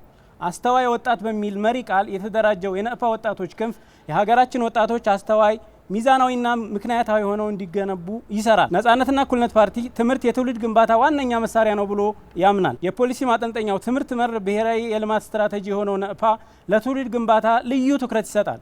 ራሱን የ21ኛው ክፍለ ዘመን ፓርቲ ብሎ የሚጠራው ነጻነትና እኩልነት ፓርቲ ወጣት ፓርቲ ነው። ነአፓ ወጣቶች በሀገራችን ዋልታና ማገር አልፋና ኦሜጋ ናቸው ብሎ ያምናል። ነአፓ ከሰባተኛው ጠቅላላ ምርጫ ማግስት በመንግስት ውስጥ በሚኖረው ሚና ለወጣቶች ምቹ የሆነች ሀገር ለመመስረት በርትቶ ይሰራል። ነጻነትና እኩልነት ፓርቲ በምርጫው አሸንፎ ለወጣቶች ምቹ መንግስትና ሀገር መገንባት ይችል ዘንድ መላው የሀገራችን ህዝቦች በተለይም ወጣቶች ነጻነትና እኩልነት ፓርቲን እንዲትመርጡ ጥሪያችንን እናቀርባለን። ለብልጽግና ፓርቲ አንድ ጥያቄ ማቅረብ ፈልጋለሁኝ። ከአካታችነትና አሳታፊነት አንጻር ለወጣቶች ብዙ ስራዎች እንድትሰሩ ቅድም ሲጠቀስ ነበር። እነዚህ ለወጣቶች አካታችና አሳታፊ ናቸው ወይ? እየተከፈለባቸው የምንጫወትባቸው ሚዲያዎችን እንዴት ትሰራላችሁ? መክፈል የማይችሉ ኢትዮጵያውያን የት ይጫወቱ? ምን እያሰባችሁ ነው? ኢትዮጵያውያን ምን አይነት እንደሆኑ አትረዱም ወይ የሚል ጥያቄ ማቅረብ ፈልጋለሁ። አመሰግናለሁ። ብዕርን ይመረጡ። መልካም። የፖለቲካ ፓርቲዎች ከሌሎች በምን ይለያሉ? የሌሎችን የፖለቲካ ፓርቲዎች ፕሮግራም እንዴት ይተቻሉ? ምን ይጠይቃሉ? አራተኛው አቅራቢ የብልጽግና ፓርቲ ነው። 10 ደቂቃ አላችሁ። አመሰግናለሁ። ውድ ኢትዮጵያውያን እንግዲህ ብልጽግና ግልጽ አቋም አለው። ብልጽግና የወጣት ፓርቲ ነው ሲል በምክንያት ነው። የሚለሙ ልማቶች፣ የሚሰሩ ስራዎች ለወጣቶች መዋል አለበት የሚል ግልጽ እምነትና በተግባርም ያሳየ ነው። እንግዲህ የሂባ ኃላፊ እዚህ ጋር እንደሚገልጹት ስለ የትኛው ወጣት ነው እርስዎ የሚያወሩት? በ60ኛው በ70ኛው በነጭ ሽብር ስለጠፋው ወጣቶች ነው? ዛሬም የበግ ለምድ ለምሳችሁ በትብብር ስም የመጣችሁት ምን ለማለት ነው? የዛኔ በምክክር በውይይት መፈታት ቢችል ኖሮ እኮ ዛሬ በዚህ ልክ ችግሮችን በአንዳንድ ቦታዎች አናይም። አሁንም ግን በዋልታ ረገጥነት አንድ እግራችሁ እዚህ አንድ እግራችሁ እዛ በመሆኑ ይቅርታ ክብርት፣ የፖለቲካ ፓርቲዎችን የግል ጉዳይ ከሚመለከት አስቀድሜ ከተናገርኩት ስነ ምግባር የወጣ ነገር እዚህ መድረክ ላይ ማንጸባረቅ የግል ጉዳይ ሳይሆን ትክክለኛ ፓርቲዎች እየደረጉ ያሉትን ስራዎችን ግልጽ ለማድረግ ነው። ብልጽግና ግልጽ አቋም አለው። በውይይት በምክክር ነገሮች መፈታት አለባቸው ብሎ በግልጽ ያምናል። ለዛም እየተጋ ነው የሚገኘው። ነገር ግን በውይይትና በምክክር መፍታት ባለመቻሉ እዳው የቱን የተባለው የዛ ትውልድ እዳ ነው። በዚህ እዳ ውስጥ የኢትዮጵያውያን የተቸገሩትን የሚያነሱትን በሀሳብ ልዕልና ማሸነፍ መቻል ያስፈልጋል የሚል ብልጽግና እምነት አለው። በዚህ ሂደት ውስጥ ሀገራችን ሉዓላዊነትን ለማስከበር የሉዓላዊነትን ሊያናጋ የሚችሉ ምሰሶች በመጡ ጊዜ ወይም ባጋጠሙ ጊዜ ወጣቶችን ብቻ ሳይሆን መላው ኢትዮጵያውያን ዋጋ ከፍለው ኃላፊነትን ወስደው ዛሬ በነጻነት እኛም በዚህ ልክ ለመከራከር መብቃታችን በተሰጠው መስዋዕትነትና ወጣቶች ሙሉ ኢትዮጵያውያን በከፈሉት ዋጋ ያንን ዋጋ የሀገራችንን ሉዓላዊነትን ዋጋ ማናናቅ ተገቢ አይሆንም ማለት ነው። በተለያዩ አካባቢዎች የሚነሱ ግጭቶችን በተጠቀሰው መልኩ በውይይት በሰላም መፈታት አለባቸው ብሎ ፓርቲያችን ስለሚያምን ሰፊ የሰላም ግብዣዎችን ለታጣቂ ቡድኖች በግልጽ ጥሪውን አስተላልፏል። በውይይትና በምክክር በተለያዩ መልኩ ማሻገር አስፈላጊ በመሆኑ ይሄንን ጥሪ አሁንም እያስተላለፍን ነው። ይሄንን ሰምተው ደግሞ ወጣቶች እየተቀላቀሉ መጥተዋል። በዚህ ግጭቶች ምክንያት ትምህርት ቤቶች የተዘጉ አሉ። እነዚህ እንዲከፈቱ ደግሞ ሁሉም ማህበረሰብ የራሱን አስተዋጽኦ ማድረግ ይኖርበታል። እንደተባለው የኮሪደር ልማቶች በተለያዩ ከተማዎች በሁሉም ክልሎች ተግባራዊ ይሆናል። የአብን ወንድሜ እንዳነሳው ኮሪደሩን ማድነቃቸው አንዱ የፖለቲካ ማዕዱ በብልጽግና መከፈቱ ትልቅ ማሳያ ነው። እንደተባለው ግን እሳቸው ከተማ ስለሚኖሩ ይሆናል እንጂ የገጠር ኮሪደር፣ የስንዴ ልማት፣ የአርብቶ አደሮችን ማዕከል ያደረገ የሌማት ትሩፋት፣ እነዚህ ሁሉ ልማቶች ወጣቶችን ማዕከል ያደረገ በዚህ ውስጥ የወጣቶችን ተጠቃሚነት እያረጋገጠ የሚገኝ ፓርቲ መሆኑ ግልጽ ነው። በዚህ ሂደት ውስጥ ግን በትምህርት ቤት ላይ የተነሱ ጥያቄዎች አሉ። ትክክል ነው። ብልጽግና በትምህርት ጉዳይ ላይ ያለው አቋም በጣም ግልጽ ነው። የትምህርት ጥራት ያስፈልጋል። በትምህርት ጥራት ውስጥ ደግሞ የሚገኙ ትሩፋቶችን ለትውልድ፣ ለሀገር፣ ለነገው ጠቃሚ ነው ብሎ ፓርቲያችን ያምናል። በተለይ ደግሞ በዩኒቨርሲቲዎች ወደ ዩኒቨርሲቲዎች የሚገቡ ከዩኒቨርሲቲዎችም አልፎ ደግሞ የተለያዩ ስራ እድሎች የሚፈጠርላቸው ወጣቶችን በተለያዩ መንገድ ከ16.8 ሚሊዮን ወጣቶች በላይ የስራ እድል ተፈጥሯል። በዚህ ሂደት ውስጥ ወጣቶች ተጠቃሚ እንዲሆኑ አስቻይ ሁኔታ ፈጥሯል። ይሄ በመንግስት ተቀጣሪ ሆነው ብቻ እንዲሆኑ ሳይሆን የራሳቸውንም ስራ እድል እየፈጠሩ መንገዱን እያሰፉ ዲጂታላይዝ በሆነ መንገድ ለከተማው ብቻም ሳይሆን በገጠራማ አካባቢ ለሚኖረው ወጣቱ አርሶ አደር፣ ወጣቱ አርብቶ አደር፣ በአጠቃላይ ወጣቶች በበሰለ መንገድ በመደመር እሳቤ በመሰባሰብ እሳቤ ተስፋ የሚያጭር ጉዳዮችን ተግባራዊ እንዲያደርጉ በትጋት ብልጽግና ፓርቲ እየሰራ ነው የሚገኘው። እንዳያችሁት በተሰራው የትምህርት ሪፎርም ከጊዜ ወደ ጊዜ የተማሪዎች የማለፊያ ፐርሰንት በየጊዜው እያደገ መምጣቱን ያሳያል። ተማሪዎች ይበልጡኑ እንዲተጉ ይበልጡኑ እንዲያጠኑ በዩኒቨርሲቲም ብቻ ሳይሆን ደግሞ ከዩኒቨርሲቲም ውጪ በቴክኒክና ሙያ ተሳታፊ እንዲሆኑ ፓርቲያችን ብልጽግና እየሰራ ያለ ፓርቲ ነው። ያገኘናቸው ምንዳዎች አንደኛው እኮ ማሳያ ህዳሴያችን ነው። ህዳሴ ቆሞ የነበረ ግድብ ነው። ያንን ወደ ስራ እንዲገባ ማድረግ መቻላችን፣ ስንዴ ኢምፖርት ከምናደርግበት አሁን ኤክስፖርት ማድረግ መቻላችን፣ በሌማት ትሩፋት የነበሩት ችግሮች እሱን አስቻይ ሁኔታ መፍጠራችን ይበልጡኑ ፓርቲያችን ወጣቶችን ማዕከል ያደረጉ ልማቶችን ተፈጻሚ ለማድረግ እድሉን የፈጠረ ነው። እየገነባናቸው ያሉት መሰረተ ልማቶች በአጠቃላይ ወጣቱን ተጠቃሚ እንዲያደርግ እድል የሚፈጥር ነው የሚል እምነት አለን። እንግዲህ ነኢፓ የብልጽግናን ፊሎሶፊዎችን ነው የገለጹልን፣ መደመርን ነው እየገለጹልን ያሉት። ያማ እኛም በጣም የምንቀበለው ነው። ንግግር ያስፈልጋል፣ መደመር ያስፈልጋል የምንለው የብልጽግና እይታ ነው። በዚህ ሂደት ውስጥ ሞላው ኢትዮጵያውያን፣ ውድ ኢትዮጵያውያን ወጣቶች ምርጫችሁ ግልጽ ነው። ፖሊሲ ያለው ማንጋ እንደሆነ እናንተም የምታዩት ነው። ለዚህ ወጣቱን ተስፋ የሚያስቆርጥ ሀሳብ ከሚገልጽ ተፎካካሪ ፓርቲዎች ከነሱ ተለይታችሁ እየመራ ያለውን ብልጽግና ፓርቲ እንድትመርጡ ጥሬን አስተላልፋለሁ። ቀሪውን ሰዓት እህቴ ትጠቀምበታለች። ውድ ኢትዮጵያውያን ጥያቄዎቹን በቀጣይ ላይ መመለስበት ይሆናል። ነገር ግን ደግሞ እንደምታዩት ኔፓ ነጻነትና እኩልነት ወጣት ወክዬ የመጣው ብሎ ሲያወራ ሰምታችኋል። ወጣትነት በተክለሰውነት አይለካም። ሰው ስለወፈረ ሰው ስለከሳ ወጣት ነኝ ብሎ ማውራቱ አግባብ ስለሌለው ይሄ ነገር ቢታረም የሚል ሀሳብ አለኝ። ሌላው ትብብር ለአንድነት የሚለው ፓርቲ በአንድ አማርኛ መላው ኢትዮጵያዊ የሚያውቀው አንድ አባባል አለ። የነ ቶሎ ቶሎ ቤት ግድግዳው ሰንበሌጥ ያልኩበት ምክንያት ትብብር ለኢትዮጵያ በቅርቡ የተመሰረትኩ ፓርቲ ነኝ ብሎ ለምርጫ ለመወዳደር ቀርቧል። ስለዚህ የተከበረው የኢትዮጵያ ወጣት የነ ቶሎ ቶሎ ቤት ግድግዳን ሰንበሌጥ መምረጥ ምን ሊያስከትል እንደሚችል ለእናንተ መንገር አይከብድም። አብንም በተመለከተ በጣም አስገርሞኛል። ለምን ያላችሁ እንደሆነ ከስሙ ስንነሳ አማራ ብሔራዊ ንቅናቄ፣ ስለዚህ ይሄ ፓርቲ ስለ ኢትዮጵያ ወጣት ማውራቱ አግባብ የለውም። ሀብን የሚለው ቃል ከአማራ ክልል ያልተሻገረ ፓርቲ ነው።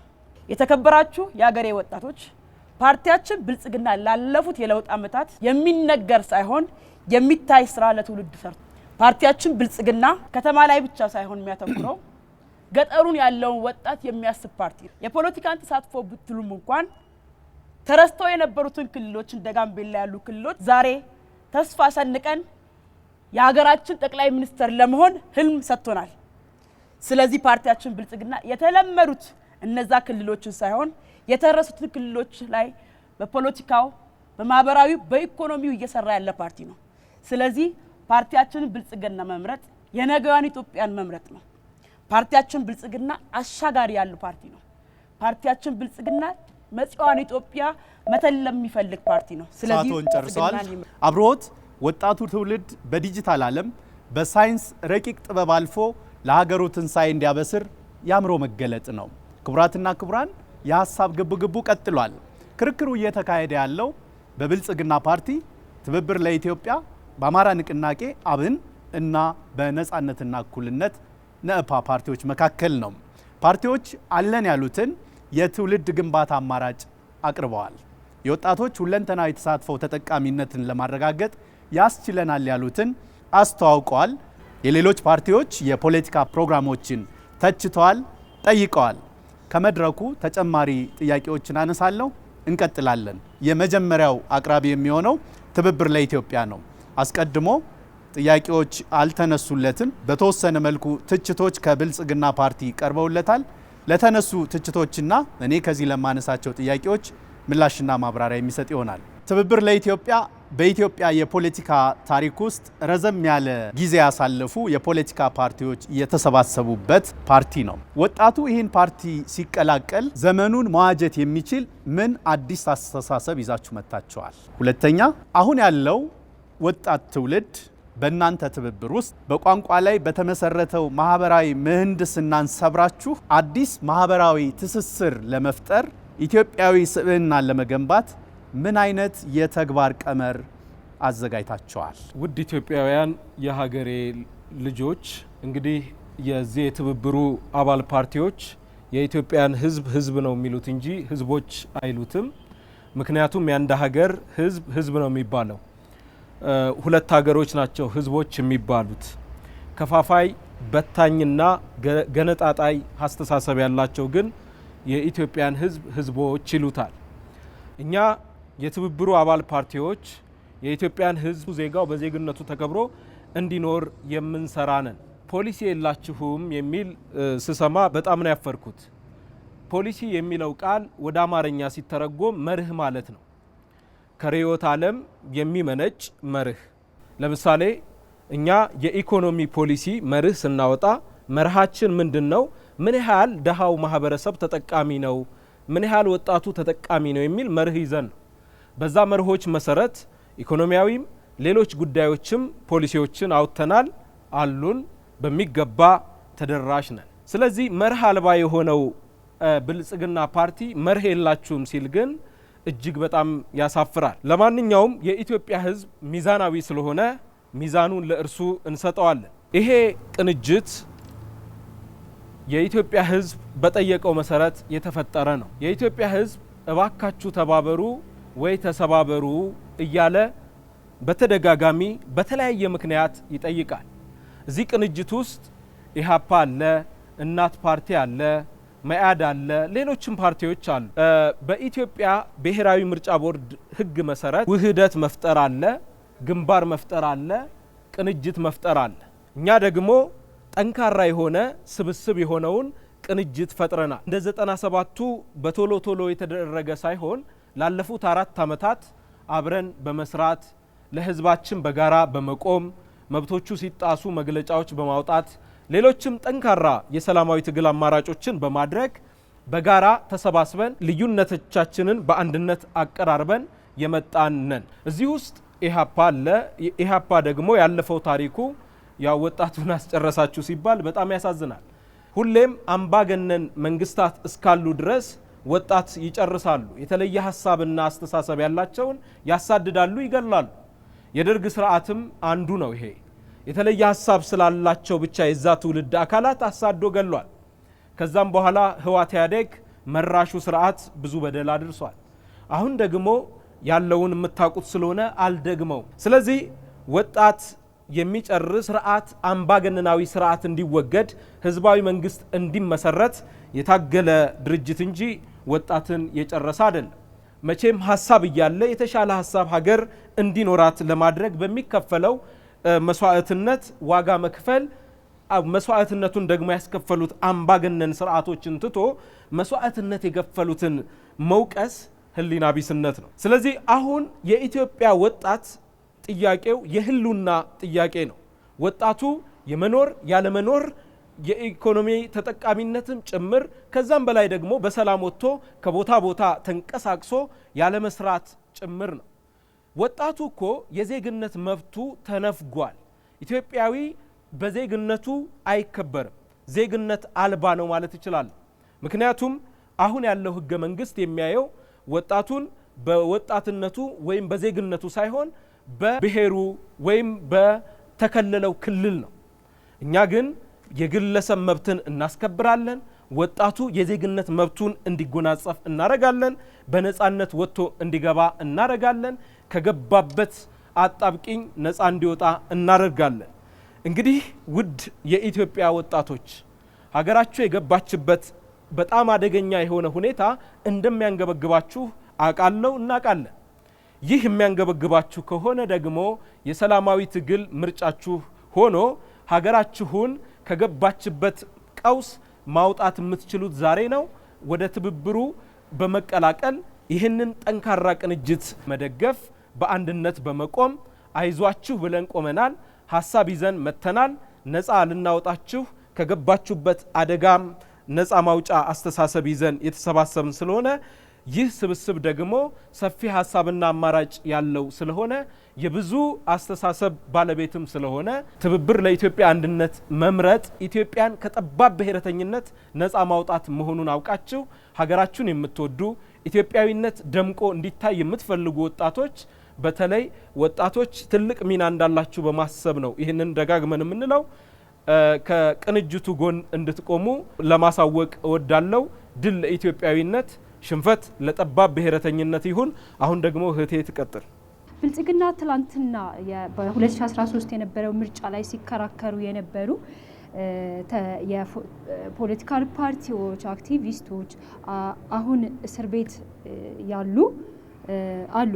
የህዝብ ተመራጮች የሆኑ ይሄ እኛ ግድ ሆኖብን ሀገራችን የገባችበት አደጋ ወዴትም ልናመልጥ የማንችልበት አደጋ ስለሆነ በግዴታ ወደ ሀገራችንን ነፃ ወደ ማምጣት አሸልቦ ያለውን ወጣት እንዲነቃ የማድረግ ኃላፊነት ስላለብን ነው እንጂ አርናት አንደር ሴፍ እኮ በቃ ይታወቃል። ክርክር ስናቀርብ ነገ የብልጽግና ፓርቲ ምን እያሰበ እንደሆነ ስለ ተፎካካሪ ፓርቲዎች አናውቅም። ግን እሳት ላይ ቆመን ሀገራችን ስለሆነች ሌላ ሀገር ስለሌለን ህዝብ ወጣት ተሰዶ የሌላ ሀገርን ከሚያለማ የሌላ ሀገር ጉልበቱ ሲሳይ ከሚሆን የምድረ በዳ ሲሳይ የውቅያኖስ ሲሳይ ዓለም አቀፍ የሚዲያዎች የዜና ትሩፋት ከሚሆን በአንድ ላይ ተባብረን ሀገራችንን ሀገር ማድረግ አለብን ብለን ስለተነሳን ነው እንጂ ነገ ለሚደርስብን ነገር ሴፍ ነን ብለን የምንለው ነገር ሆኖ አይደለም። ሌላው ደግሞ ወጣቱን ይሄን ያክል ሚሊዮን ወጣት በስራ ውስጥ እንዲሳተፍ የሀብት ተካፋይ እንዲሆን የስራ እድል ፈጠራ ይሄ ትርክት ነው ብዬ ነው የማስበው። ወጣት እስር ቤት ነው ያለው። ወጣት የኢትዮጵያ ወጣት ስደት ላይ ነው ያለው። እኔና እናንተ እዚህ በምንከራከርበት ሰዓት የኢትዮጵያ ወጣት ብረት ተሸክሞ በውትድርና ላይ ወይም ደግሞ በተቃራኒው በታጣቂ ኃይሎች ላይ ነው ያለው። ወጣት በስደት ላይ ነው ያለው። ይህንን ግራውንድ ላይ ያለውን እውነት እያለ እንዴት ነው ስለ ሌላ ነገር ማውራት የምንችለው? ስለ መኖር አለመኖር፣ ስለ ኢትዮጵያዊነት ማውራት ትተን እንዴት ነው ስለ ተሰሩ መናፈሻዎች የተሰሩትን መናፈሻዎች ሴፍ ስላልሆነ ኢትዮጵያ ሰላም ስላልሆነች ሴኪዩር የሆነ ሰላም ስለሌለ የተሰሩ መናፈሻዎች እኮ በወታደሮች ነው እየተጠበቁ ያሉት። እንዴት ነው ስለ ወጣት ማሳተፍ ስለ ነገ ሀገር እንዴት ነው ስለሱ ማውራት የምንችለው? ይህንን ዋናውን ወጣት የሚባለውን ሀገር ሊያድን ሀገር ሊያሳድግ የነገ ታሪክ ሰሪ የሆነውን ወጣት አድክመ ነው እንዴት ነው ስለ ልማት ማለት እንዴት ነው? ብልጽግና ጋር ልማት ማለት የስንዴ ምርት እና የሰው ህይወት እንዴት ነው ሚዛኑ በብልጽግና ፊት? ይህን ነገር እንዴት ነው ወደ ጎን አድርጎ ስለ አብረቅራቂ መብራቶች፣ ስለ ኮሪደሮች፣ ስለ ተደረደሩ ብሎኬቶች ልናወራ የምንችለው? አሁን ያለንበት ስፔሻሊ አሁን የተነሳው ርዕስም ወጣት ነው። ወጣት ጦርነት ውስጥ ነው ያለው። ወጣት ድህነት ውስጥ ነው። ወጣት ተስፋ ማጣት ውስጥ ነው። ሁለተኛው አቅራቢ የአማራ ብሔራዊ ንቅናቄ ፓርቲ ይሆናል። ቀደም ሲል ከሌሎች ፓርቲዎች ለቀረበበት ትችትና ቀጥዬኔ ለማነሳቸው ጥያቄዎች ምላሽና ማብራሪያ የምትሰጡ ይሆናል። አብን የሚከተለው የብሔርተኝነት ፖለቲካ በታሪክ ቁርሾ ብቻ የሚኖር ባላንድ አቅጣጫ ትውልድ እንዲፈጠር እያደረገ አይደለም ወይ?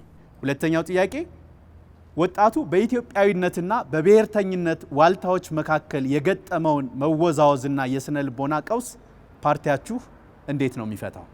የአማራ ብሔራዊ ንቅናቄ የአማራ ሕዝብ ላለፉት ዘመናት በተለይም የ60ዎቹ ትውልድ በሐሰት ትርክት ላይ በነጠላ ትርክት ላይ ተመስርቶ የሀገሪቱ ሁሉ ባለዕዳ አድርጎ የቀረጸው ስርዓት ያደረሰበትን ከፍተኛ በደልና የማንነት ተኮር ጥቃት ለመቀልበስ የኢትዮጵያን የፖለቲካ ቅኝት ለአንዴና ለመጨረሻ ጊዜ አሁን ካለበት ብሔር ተኮር አደረጃጀት ወደ ዜጋ ተኮር ለመቀየር የአማራ ህዝብ ግን በልዩ ሁኔታ የጥቃት ሰለባ በመሆኑ በዚህ የብሔር ፌዴራል አወቃቀር የማንነት ጥቃት ሰለባ በመሆኑ ራሱን አደራጅቶ ጉልበት ፈጥሮ ወደ ጠረጴዛ ዙሪያ በመምጣት ተደራድሮ የኢትዮጵያ ፖለቲካ በአዲስ ቅኝት ከብሔር ቅኝት ይልቅ ስትራቴጂካሊ ወደ ዜግነት ቅኝት የሚመጣበትን መንገድ ለመቀየስ የተመሰረተ ፓርቲ ነው። በነገራችን ላይ የአማራ ብሔራዊ ንቅናቄ ብሔርተኝነትን እንደ ስትራቴጂክ ግብ አይደለም የሚይዘው፣ ታክቲካል አጋር መሸጋገሪያ ነው። አሁን ካለው የተለየ በደል አንጻር የአማራን ህዝብ በአንድ ቋት አምጥቶ ጉልበቱን አሰባስቦ ተደራዳሪ ኃይል ሆኖ ለመምጣት አዲሱትንም ኢትዮጵያ ለመቅረጽ የሚያስችለውን እሳቤ ድምጽና ጉልበት አግኝቶ የተሰሚነት የተገዳዳሪነት ኃይሉን ለመጨመር የታሰበና ወደ ዜግነት ፖለቲካ የመሸጋገሪያ እንጂ ብሔርተኝነትን ወይም የብሔር ፖለቲካን የሙጥኝ ብሎ የሚይዝ አይደለም። አሻጋሪ እንደሆነ አይወስደውም። አሁን ያለው ሁኔታ እንዴት ነው ታዲያ? ክልሉ አሁንም ግጭት ውስጥ ነው ያለው የሚለው የአማራ ሕዝብ ለዘመናት ተሸክሟቸው የመጣ ሁኔታዎች በለውጡ ምክንያት የተሻለ ተስፋ ወይም የመቃለል አዝማሚያ ይኖራቸዋል ብሎ ተስፋ አድርጎ ለውጡን የደገፈ ቢሆንም ቅሉ ከአሁን ያለበት ሁኔታ ላይ ይገኛል ማለት ነው። ስለዚህ መንግስት ወይም የለውጡ መንግስት የሚባለው የሀገሪቱን ፖለቲካ ለመፍታት በአዲስ ቅኝት በተለይም ለወያኔ ሰራሽ የነበረውን የፖለቲካ ቅኝት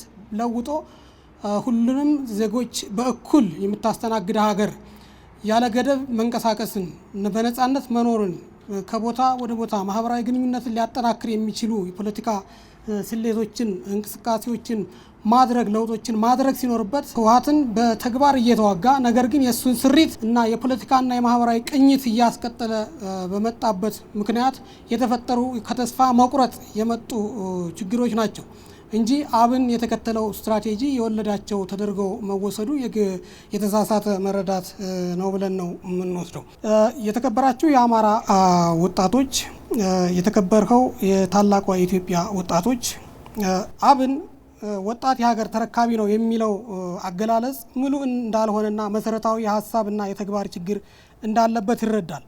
ያልተገነባ ሀገር ተረካቢ ነህ ማለት ከፈረሱ ጋሪውን ማስቀደም እንደሆነ ያምናል።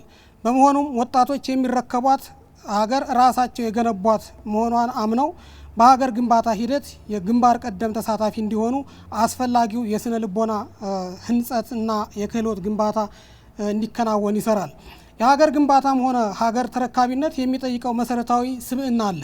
የሀገራችን ወጣቶች ከራሳቸው አልፈው ለሀገራቸው እንዲቆረቆሩ ማድረግ በምኞት ብቻ የሚሳካ አይደለም። ለዚህም ወጣቶችን በማሳተፍ መሰረታዊ የማህበራዊ ግንኙነትና የፖለቲካ ስርዓት ቅኝት ለውጥ ማድረግ በእጅጉ ያስፈልጋል ብለን እናምናለን። ዜጎች እርስ በርሳቸው እንዲተሳሰቡና የጋራ ራዕይ እንዲሰንቁ ያለ ገደብ በሀገራቸው የመዘዋወርና በፈለጉበት ቦታ በነጻነት የመኖር መብታቸው ሊረጋገጥ ይገባል። አብን የዜጎች በሀገራቸው በማንኛውም ስፍራ በነጻነት የመኖር ዋስትና ማህበራዊ ትስስርን በመፍጠር የጋራ ህልውናን ያጸናል ብሎ ያምናል። የጋራ ህልውና ለጋራ ራዕይ መሰነቅ ቁልፍ ነው። የጋራ ራዕይ ደግሞ የአንድነት መሰረት ነው። አንድነት በበኩሉ የዛሬንና የነገን ህልውና በጽኑ አለት ላይ ለማቆም ዋነኛ ኃይል ነው። የአማራ ብሔራዊ ንቅናቄ አብን ወጣቱ የሀገር ግንባታ የጀርባ አጥንትና የማንነታችን ቀጣይነት ዋስትና አድርጎ ይወስዳል። ፓርቲያችን ትውልድን በእውቀት በስነ ምግባርና በማንነት ማነጽ የሚለውን መርህ መሰረት በማድረግ የሚከተሉትን የተቀናጀ የፖሊሲ አማራጮች ያቀርባል። እሺ፣ እጅግ አድርገን እናመሰግናለን። በኋላ የፖሊሲ አማራጮችን በማጠቃለያ ላይ የምንመጣ ይሆናል። ምናልባት የተነሱ ጥያቄዎች ላይ አጠር አድርጌ ምላሾችን ለመስጠት እሞክራለሁ። የመጀመሪያው ከብልጽግና አካባቢ የተነሳው በተለይም አንድ እግራችሁን ከዚህ ሌላኛ እግራችሁን ደግሞ ወደዛ አንፈራጣችሁ የሚሉ ጥያቄዎች ተነስተዋል። መቼም ይህ ጥያቄ ለአማራ ብሔራዊ ንቅናቄ አብን አይመስለንም። ምክንያቱም አብን ሰላማዊ የትግል አማራጭን ብቻ የትግላችን ዋና እሴት አድርገን እየተንቀሳቀስን ያለን የፖለቲካ ፓርቲዎች መሆናችንን ስለምናቅ ከዛ ይልቅ በመንግስት የሰላም ማስከበር አቅም ማነስ አሊያም ደግሞ ቸልተኝነት ምክንያት ጫካ ያለው ኃይል የፕሮፓጋንዳ ማሽን ሆነው እያገለገሉ ያሉ አንዳንድ የፖለቲካ ፓርቲዎች ምናልባትም ከቀደመው ስህተታቸው ያልታረሙ ያልተመለሱ የኢትዮጵያን ሕዝብም እንዳጠቃላይ ይቅርታ ያልጠየቁ የተለያዩ የፖለቲካ ፓርቲዎች ማለት ከሆነ እሱ ትክክል ሊሆን ይችላል የሚል ሀሳብ ነው ያለን። ሌላኛው አብንን በተመለከተ አሁንም የተነሳው ውድ ኢትዮጵያውያን ብላችሁ ያነሳችኋቸው ጥያቄዎች አሉ። አብን የአማራ ብሔራዊ ንቅናቄ ሆናችሁ እንዴት ለኢትዮጵያውያን ጥሪ ታቀርባላችሁ የሚል ሀሳብ ተነስቷል። አንደኛውና መሰረታዊ ጉዳይ አብን ሀገር አቀፍ የፖለቲካ ፓርቲ ነው። ምናልባት እህቴ የድርጅታችን ማኒፌስቶ እንዲሁም ደግሞ ምርጫ ቦርድ ላይ ያወጣነውን ፈቃድ ባለማየት ያነሳችው ጥያቄ ሊሆን ይችላል። ሁለተኛ የአማራ ህዝብ ወያኔ በሰራለት ክልል ብቻ የሚቀመጥ በአንድ ክልል የታጎረ ህዝብ አይደለም።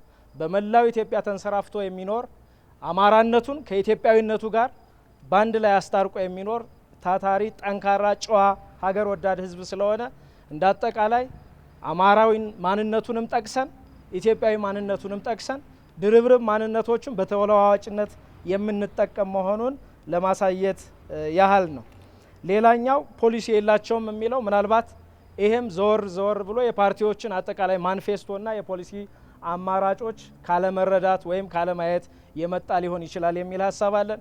የአማራ ብሔራዊ ንቅናቄ አብን ወደ 270 ገጽ የሚደርስ ዝርዝር የፖሊሲ አማራጮችን ይዞ በምርጫ እየተወዳደረ የሚገኝ የፖለቲካ ፓርቲ ነው። ሌላኛው የብሔር ፖለቲካ በተለይም ከማንነት ጋር ተያይዞ ማንነትን ብቻ መሰረት አድርጋችሁ እየተንቀሳቀሳችሁ ምናልባት ሁለንተናዊ እይታ እንዳይኖረው ልታደርጉት ነው ወይ የሚል ጥያቄ ተነስቷል። እንግዲህ ማኒፌስቶችን በዝርዝር ማየት ቢቻል አብን ቅድም እንደተነሳው ብሔርን መሰረት አድርጎ መደራጀት ታክቲካል ሙቭ ነው። ከዚህ በፊት የአማራ ህዝብ በተለያዩ የሀገራችን አካባቢዎች በማንነቱ ተለይቶ ይጠቃ የነበረ ህዝብ ከመሆኑ ጋር ተያይዞ በማንነቱ ተደራጅቶ የሚመጡበትን ጥቃቶች መመከት መቻል አለበት። ለኢትዮጵያዊ ማንነቱ እንዳጠቃላይ በሀገር ግንባታ ሂደቱ ውስጥም ተሳታፊ መሆን መቻል አለበት የሚል ሀሳብ ይዘን እየተንቀሳቀስን የነበረ ከመሆኑ ጋር ተያይዞ ሁለንተናዊ ምልከታዎችን ወጣቱን ያሳጣዋል ብለን አናስብም። እነዚህ ማንነቶች ናቸው። አማራ ሆኖ ዓለምን መቃኘት ማየት ይችላል። ኢትዮጵያዊ ሆኖ ዓለምን ማየት መቃኘት ይችላል። ሁለቱም ማንነቶች ናቸው። እነዚህ ማንነቶቹ ግን ተጋጭተውበት የተቀመጠ አንድም አማራ የለም። እውቁን ምሁር ጋሽ አሰፋ ጫቦን ማንሳት ብችል ከዚህ ላይ ጋሞነቴና ኢትዮጵያዊነቴ ተጋጭተውብኝ አልተቀመጥኩም እንዳሉት ሁሉ እኛም አማራነታችን ከኢትዮጵያዊነት ማንነታችን ጋር የማይጋጭብን ኢትዮጵያዊነታችን በጽኑ መሰረት ላይ እንዲቆም የምንረባረብ የምንንቀሳቀስ ዜጎች መሆናችንን አስረግጠን መናገር እንፈልጋለን። አብንን ምረጡ። የአብን ምልክቱ ሰዓት ነው። ጊዜው አሁን ነው። አብንን ምረጡ ማለት እፈልጋለሁ። እጅግ አድርጌ አመሰግናለሁ። የትውልድ ግንባታ የወጣቶች ጉዳይ የሀሳብ ትንቅንቁ ቀጥሏል። በሶስተኛው ምዕራፍ ሶስተኛው ተናጋሪ እንቀጥላለን። ነጻነትና እኩልነት ቀደም ሲል ከሌሎች ፓርቲዎች ለተነሱላቸው ጥያቄዎችና ከዚህ ቀጥሎ እኔ ለማነሳቸው ጥያቄዎች ምላሽ የምትሰጡ ይሆናል። ነጻነትና እኩልነት ዓለም አቀፋዊ መብቶች እንጂ የአንድን ሀገር ውስብስብ ችግር የሚፈቱ የፖለቲካ ርዕዮተ ዓለሞች አይደሉም። እንደምታውቁት ፓርቲው እነዚህን መርሆዎች ሽፋን አድርጎ የትሮይ ፈረስ ፖለቲካ እየተጫወተ አይደለም ወይ? ሁለተኛ ቀደም ሲል እናንተ ስታነሱ እንደነበሩ ነጻነትና እኩልነት ፓርቲ ሚዛናዊነትን መርሆ አድርጎ ይሄዳል የሚል ነገር አንስታቸዋል። ነጻ የወጣና ነጻነቱ የተነፈገ ትውልድ ባልተለየበት ሁኔታ ውስጥ ፓርቲያችሁ የትኛውን የኢትዮጵያ ህዝብ ከየትኛው ነው ነጻ የሚያወጣው? ለየትኛው ህዝብ እኩልነት ነው የሚሰራው? የተነሱት ላይ የተወሰነ ሀሳብ ልስጥና ከዛ ቀጥላለሁ። የነጻነትና እኩልነት ፓርቲ የትግል ስልቶች ቅድም በብልጽግና በኩል ከመደመር ጋር የሚሄዱ ናቸው፣ እነዚህማ ከኛ ጋር ተመሳሳይ ነገሮች አይደሉም ወይ የሚል ነገር ሰምቻለሁ። በመሰረቱ ብልጽግና ፓርቲ የተቋቋመው በ2012 ነጻነትና እኩልነት ፓርቲ በ2011 ነው የተቋቋመው። ስለዚህ ምናልባት መመሳሰሎች ወይም የሀሳብ መጋራቶች ካሉ ብልጽግና ፓርቲ ከነጻነትና እኩልነት ፓርቲ እንደወሰደ ይሰማኛል። በዛ ልክ አንደርስታንድ ብታደርጉት ጥሩ ይመስለኛል። ሌላው ፖሊሲ የላችሁም የሚል እንዲሁ ሲነሳ ሰምቻለሁ። ይህም ነጻነትና እኩልነት ፓርቲን የሚመለከት አይመስለኝም። ነጻነትና እኩልነት ፓርቲ ከ20 በላይ ፖሊሲዎችን ለህዝብ አስተዋውቋል። ይሄንን ዌብሳይታችን ላይ ገብቶ ማየት ይቻላል። ወይም ማኒፌስቶችንም በዝርዝር ያለ ማየት ሊሆን ስለሚችል እሱን ብትመለከቱ የተሻለ ትማሩበታላችሁ ብዬ አስባለሁ። ሁሉንም ወጣቶች እንግዲህ ለሀገራችን ሁለንተናዊ እድገት መሰረትና ዋስትና ናቸው ብለን እናስባለን።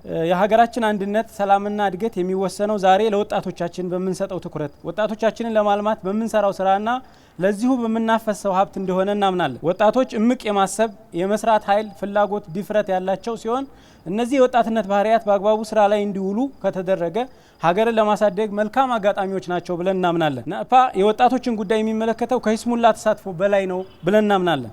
ናእፓ የወጣቶችን ተሳታፊነትና ተጠቃሚነት በተሻለ ደረጃ ሊያረጋግጡ የሚችሉ ፖሊሲዎችና ፕሮግራሞች አዘጋጅቷል። ወጣቶች በፓርቲ ውስጥ አመራርነትን የሚለማመዱበት የራሱ አደረጃጀት ያለው ነው። ሌላው ወንድም ያነሳው ጥያቄ ነጻነትና እኩልነት ፓርቲ ነጻነት፣ እኩልነት የሚሉ ዓለም አቀፋዊ የሆኑ ይዘት ያላቸው ቃላትን በመጠቀም ይሄዳል። ወይም ይሄ ርዕዮተ ዓለም ሊሆን ይችላል ወይም እንዴት የኢትዮጵያን ሕዝብ በዚህ መቃኘት ይቻላል የሚል ጥያቄ አንስቷል። ነጻነትና እኩልነት ፓርቲ ኢትዮጵያውያን ነጻነትና እኩልነት ወይም ፍትህ የሰው ልጆች ሁሉ የጋራ መሻት ናቸው ብሎ ያምናል። የሰው ልጆች ባህል፣ ቋንቋ፣ ሃይማኖት፣ ዘር፣ ቀለም ሳይለያቸው በነጻነትና በእኩልነት የመኖር ተፈጥሯዊ ፍላጎት አላቸው። ወደ ሀገራችን ተመልሰን መላ ኢትዮጵያውያን የሚስማሙበት ሁለት ቃላት ብንፈልግ ነጻነትና እኩልነት እንደሚሆኑ እርግጠኛ ሆኖ መናገር ይቻላል። የሀገራችንን የፖለቲካ ታሪክ መለስ ብለን ስንመለከት ባለፉት 50 ዓመታት የተነሱ የፖለቲካ ጥያቄዎች ሲጨመቁ ሁሉም በሚባል ደረጃ የነጻነትና የእኩልነት ጥያቄዎች ናቸው። ነጻነትና እኩልነት ፓርቲ እነዚህን የሀገራችን መሰረታዊ የፖለቲካ ጥያቄዎች መልስ እንዲያገኙ የሚታገል ፓርቲ ነው። የመናገር፣ የማሰብ፣ የእምነት፣ የመደራጀት እንዲሁም ከፍርሃትና ከድህነት ነጻ ሆኖ መኖር የኢትዮጵያውያን የዘመናት ፍላጎት ነው። የእኩልነት ጥያቄ በሀገር ጉዳይ የእኩል ተሳታፊነትና እኩል ተጠቃሚነት ጥያቄ ነው። በብሔሮች፣ በጾታ፣ በእምነት፣ በትውልድ መካከል እኩልነት መስፈን ለሀገራችን ሰላምና እድገት እጅግ አስፈላጊ ነው። ላለፉት በርካታ አስርተ ዓመታት የቆየውና ዛሬም ያልተለየን የእርስ በርስ ጦርነት መሰረታዊ ምክንያት በሀገራችን የነጻነትና የእኩልነት ጥያቄዎች ባለመመለሳቸው ነው ብለን እናምናለን። እነዚህን ጥያቄዎች የመመለስ ታሪካዊ ኃላፊነት በዚህ ትውልድ ላይ ወድቋል የሚል እምነት አለን። ነጻነትና እኩልነትን አጥብቀው ከሚሹ የህብረተሰብ ክፍሎች ደግሞ ዋናዎቹ ወጣቶች ናቸው ብለን እናምናለን።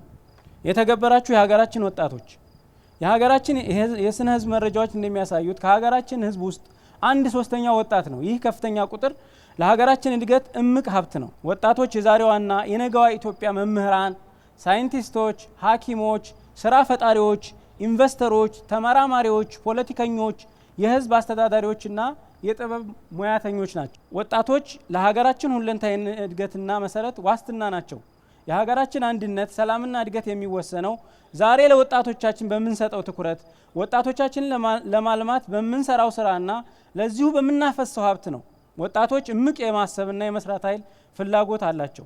ስለዚህ ይህንን ተግባራዊ ለማድረግ ሚዛናዊ የሆነ ለሁሉም ኢትዮጵያውያን በዘር፣ በቀለም፣ በሃይማኖት ሳንለይ ሁሉንም ኢትዮጵያውያንና ወጣቶች እኩል ማገልገልና ይሄንን ተግባራዊ ማድረግ በነጻነትና እኩልነት ፓርቲ አመራር ይፈጸማል ብለን እናምናለን። እንደ ነጻነትና እኩልነት ፓርቲ ቅድም ልክ እሱ እንዳለው ዓለም አቀፋዊ የሆኑ መፍትሄዎችና አማራጮች ተብለው የሚታሰቡት የነጻነትና የእኩልነት ፓርቲ እሳቤዎችን በሀገር በቀል አስተሳሰብ እንዴት ነው የመቀየር ሀሳብ ያላችሁ የሚለውን ወንድሜ በደንብ ገልጾታል። ግን በተጨማሪ የተወሰነችን ነገር ለማለት የነጻነትና የእኩልነት ጉዳይ ብዙ ጊዜ በጣም ተራርቀው ወይም አንዳቸው ሲሆን አንዳቸው አይሆንም የሚል እሳቤ ያለው ነገር ግን እሳቤዎች ሁሉ ወይም እስከዛሬ ድረስ የተመጣባቸው ተብሎ የሚታሰቡ ነገሮች በሙሉ ማይሳኩና ማይቻሉ ነገር ናቸው ተብሎ የሚታሰብበት የኢትዮጵያ የተለመደ የፖለቲካ ባህል መቀየር አለበት ብሎ ያምናል። ነፓ በነጻነትና እኩልነት ጉዳይ ላይ የሚመጡ ጥያቄዎች ናቸው ብዙ ጦርነቶችንና አሁን ላይ ላለንበት ችግር መንስኤ ብሎ የሚያስበው። ስለዚህ ይህንን መንስኤ ከስር መሰረቱ ለመንቀል ከዚህ በፊት የነበረውን የፖለቲካ እሳቤና ባህል በአስተሳሰብም ደረጃ በድርጊትም ደረጃ ደግሞ ለመቀየርና በመወያየትና ችግሮችን በሀሳብ ደረጃ ብቻ በመነጋገር ጦርነትን ከማንገብና ጦርን አንግቦ ወደ ጦርነት ዘመቻ ከመሄድ በዘለለ በሀሳብ ሰዎች በመለያየት ውስጥ ያለውን አንድነትን በመፈለግ እንደ ኢትዮጵያ ለመኖር የነጻነትና እኩልነት ጥያቄዎችን መልስ መመለስ አንዱ ፓርት ነው ወይም አንዱ ነው ብሎ ያምናል። ስለዚህ እነዚህ ዓለም አቀፋዊ እሳቤዎች እንደ መፍትሄ ለሀገራችን ቢወርዱ የማይቻሉ ነገር ሳይሆን የሚከብዱ ናቸው። ነገር ግን ቢቻሉ አሁን ላይ የምናያቸውን ሰቆቃዎችና ስቃዮች ወጣቶች ላይ ጭምር እየመጣ ያለውን ይህንን ሁሉ ችግር ማንሳትና ማስተካከል ይችላል ብሎ ያስባል። ሚዛናዊነት ወይም የሚዛናዊነት መርህ ነገሮችን ወይም ደግሞ ጥላቻዎችን ከወዳጅነት በመለየት በመሀከል ላይ ወይም ሚዛናዊ ሆኖ ከመሄድ ጋር የተያያዘ ነው። ስለዚህ ይህም ህሳቤ በማንኛውም ህሳቤ ሊሆን ይችላል፣ በድርጊቶች ሊሆን ይችላል፣ በፖሊሲ ደረጃ ሊሆን ይችላል። ልክ እንደ ትልቅ ደግሞ ስናስበው በአይዲዮሎጂ ደረጃ ይህንን ስናደርግ ከሌሎች ፓርቲዎች ጋር ያለንን የተለያየ የህሳቤነትና የአካሄድ ደረጃዎችን በሚዛናዊነት መርህ መተቸትም በሚዛናዊነት መርህ ደግሞ መደገፍም ደግሞ አንዱ ፓርት ነው ብሎ ያስባል። ነጻነቱንና ነጻ የመውጣት የተባለው ደግሞ በሀገራችን ቅድም ስንለው እንደነበረው እነዚህን ሁሉ ልዩነቶች አምጥቶ እዚህ ደረጃ ያደረሰን ሲወርድ ሲዋረድ የመጣው በብሔር ሊሆን ይችላል፣ በጾታ ልክ እንደዚሁ ደግሞ እምነትም ደረጃ የነበረውን የነፃ የማጣት ጉዳይ ነው። ይህንን ጦርነትና አለመግባባቶች የሚያመጣል ብለን የምናስበው በነፃነት ላይ የተመሰረተ መርህን የሚከተል መንግስትን መመስረት እነዚህን ሁሉ ጦርነቶችና ችግሮችን ያጠፋል ብሎ ያስባል። ስለዚህ ከዚህ አንጻር ነፃነትና እኩልነት ፓርቲ በሚዛናዊና ምክንያታዊ የሆነን ፖለቲካ በመከተል የኢትዮጵያን ወጣቶችን ጭምር ህዝቦችንም ወጣቶችንም አሁን ካለንበት ችግር እናወጣለን ብለን እናስባለን። ብዕርን ይምረጡ። ምልክታችን ብዕር ነው። ክቡራትና ክቡራን፣ በዚህ ምዕራፍ ውስጥ የመጨረሻ የማጠቃለያ ሀሳብ ለተነሱለት ጥያቄዎች ምላሽና ማብራሪያ የሚሰጥበት ለቀረበው ትችት ማስተባበያ የሚያቀርበው አራተኛው አቅራቢ ብልጽግና ፓርቲ ነው የሚሆን። በርከት ያሉ ጥያቄዎች ከሌሎች ተፎካካሪ ፓርቲዎች ቀርበዋል። አንድ ጥያቄ ከዚህ ከመድረክ እኔም እጨምራለሁ። እሱን ሰብሰብ አድርጋችሁ ምላሽና ማብራሪያ የምትሰጡ ይሆናል።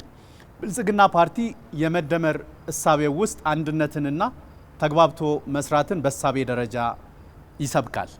በተግባር ደግሞ የብልጽግና ፓርቲ ወጣቶች ሊግ፣ የብልጽግና ፓርቲ የሴቶች ሊግ እና መሰል አደረጃጀቶችን በመጠቀም ወጣቱ የርዕዮተ ዓለም እስረኛ እንዲሆን በማድረግ የኛና የነሱ የሚል ክፍፍል በመፍጠር ፓርቲው በእሳቤና በተግባር መካከል ያለውን ተቃርኖ እንዴት ያስታርቃል?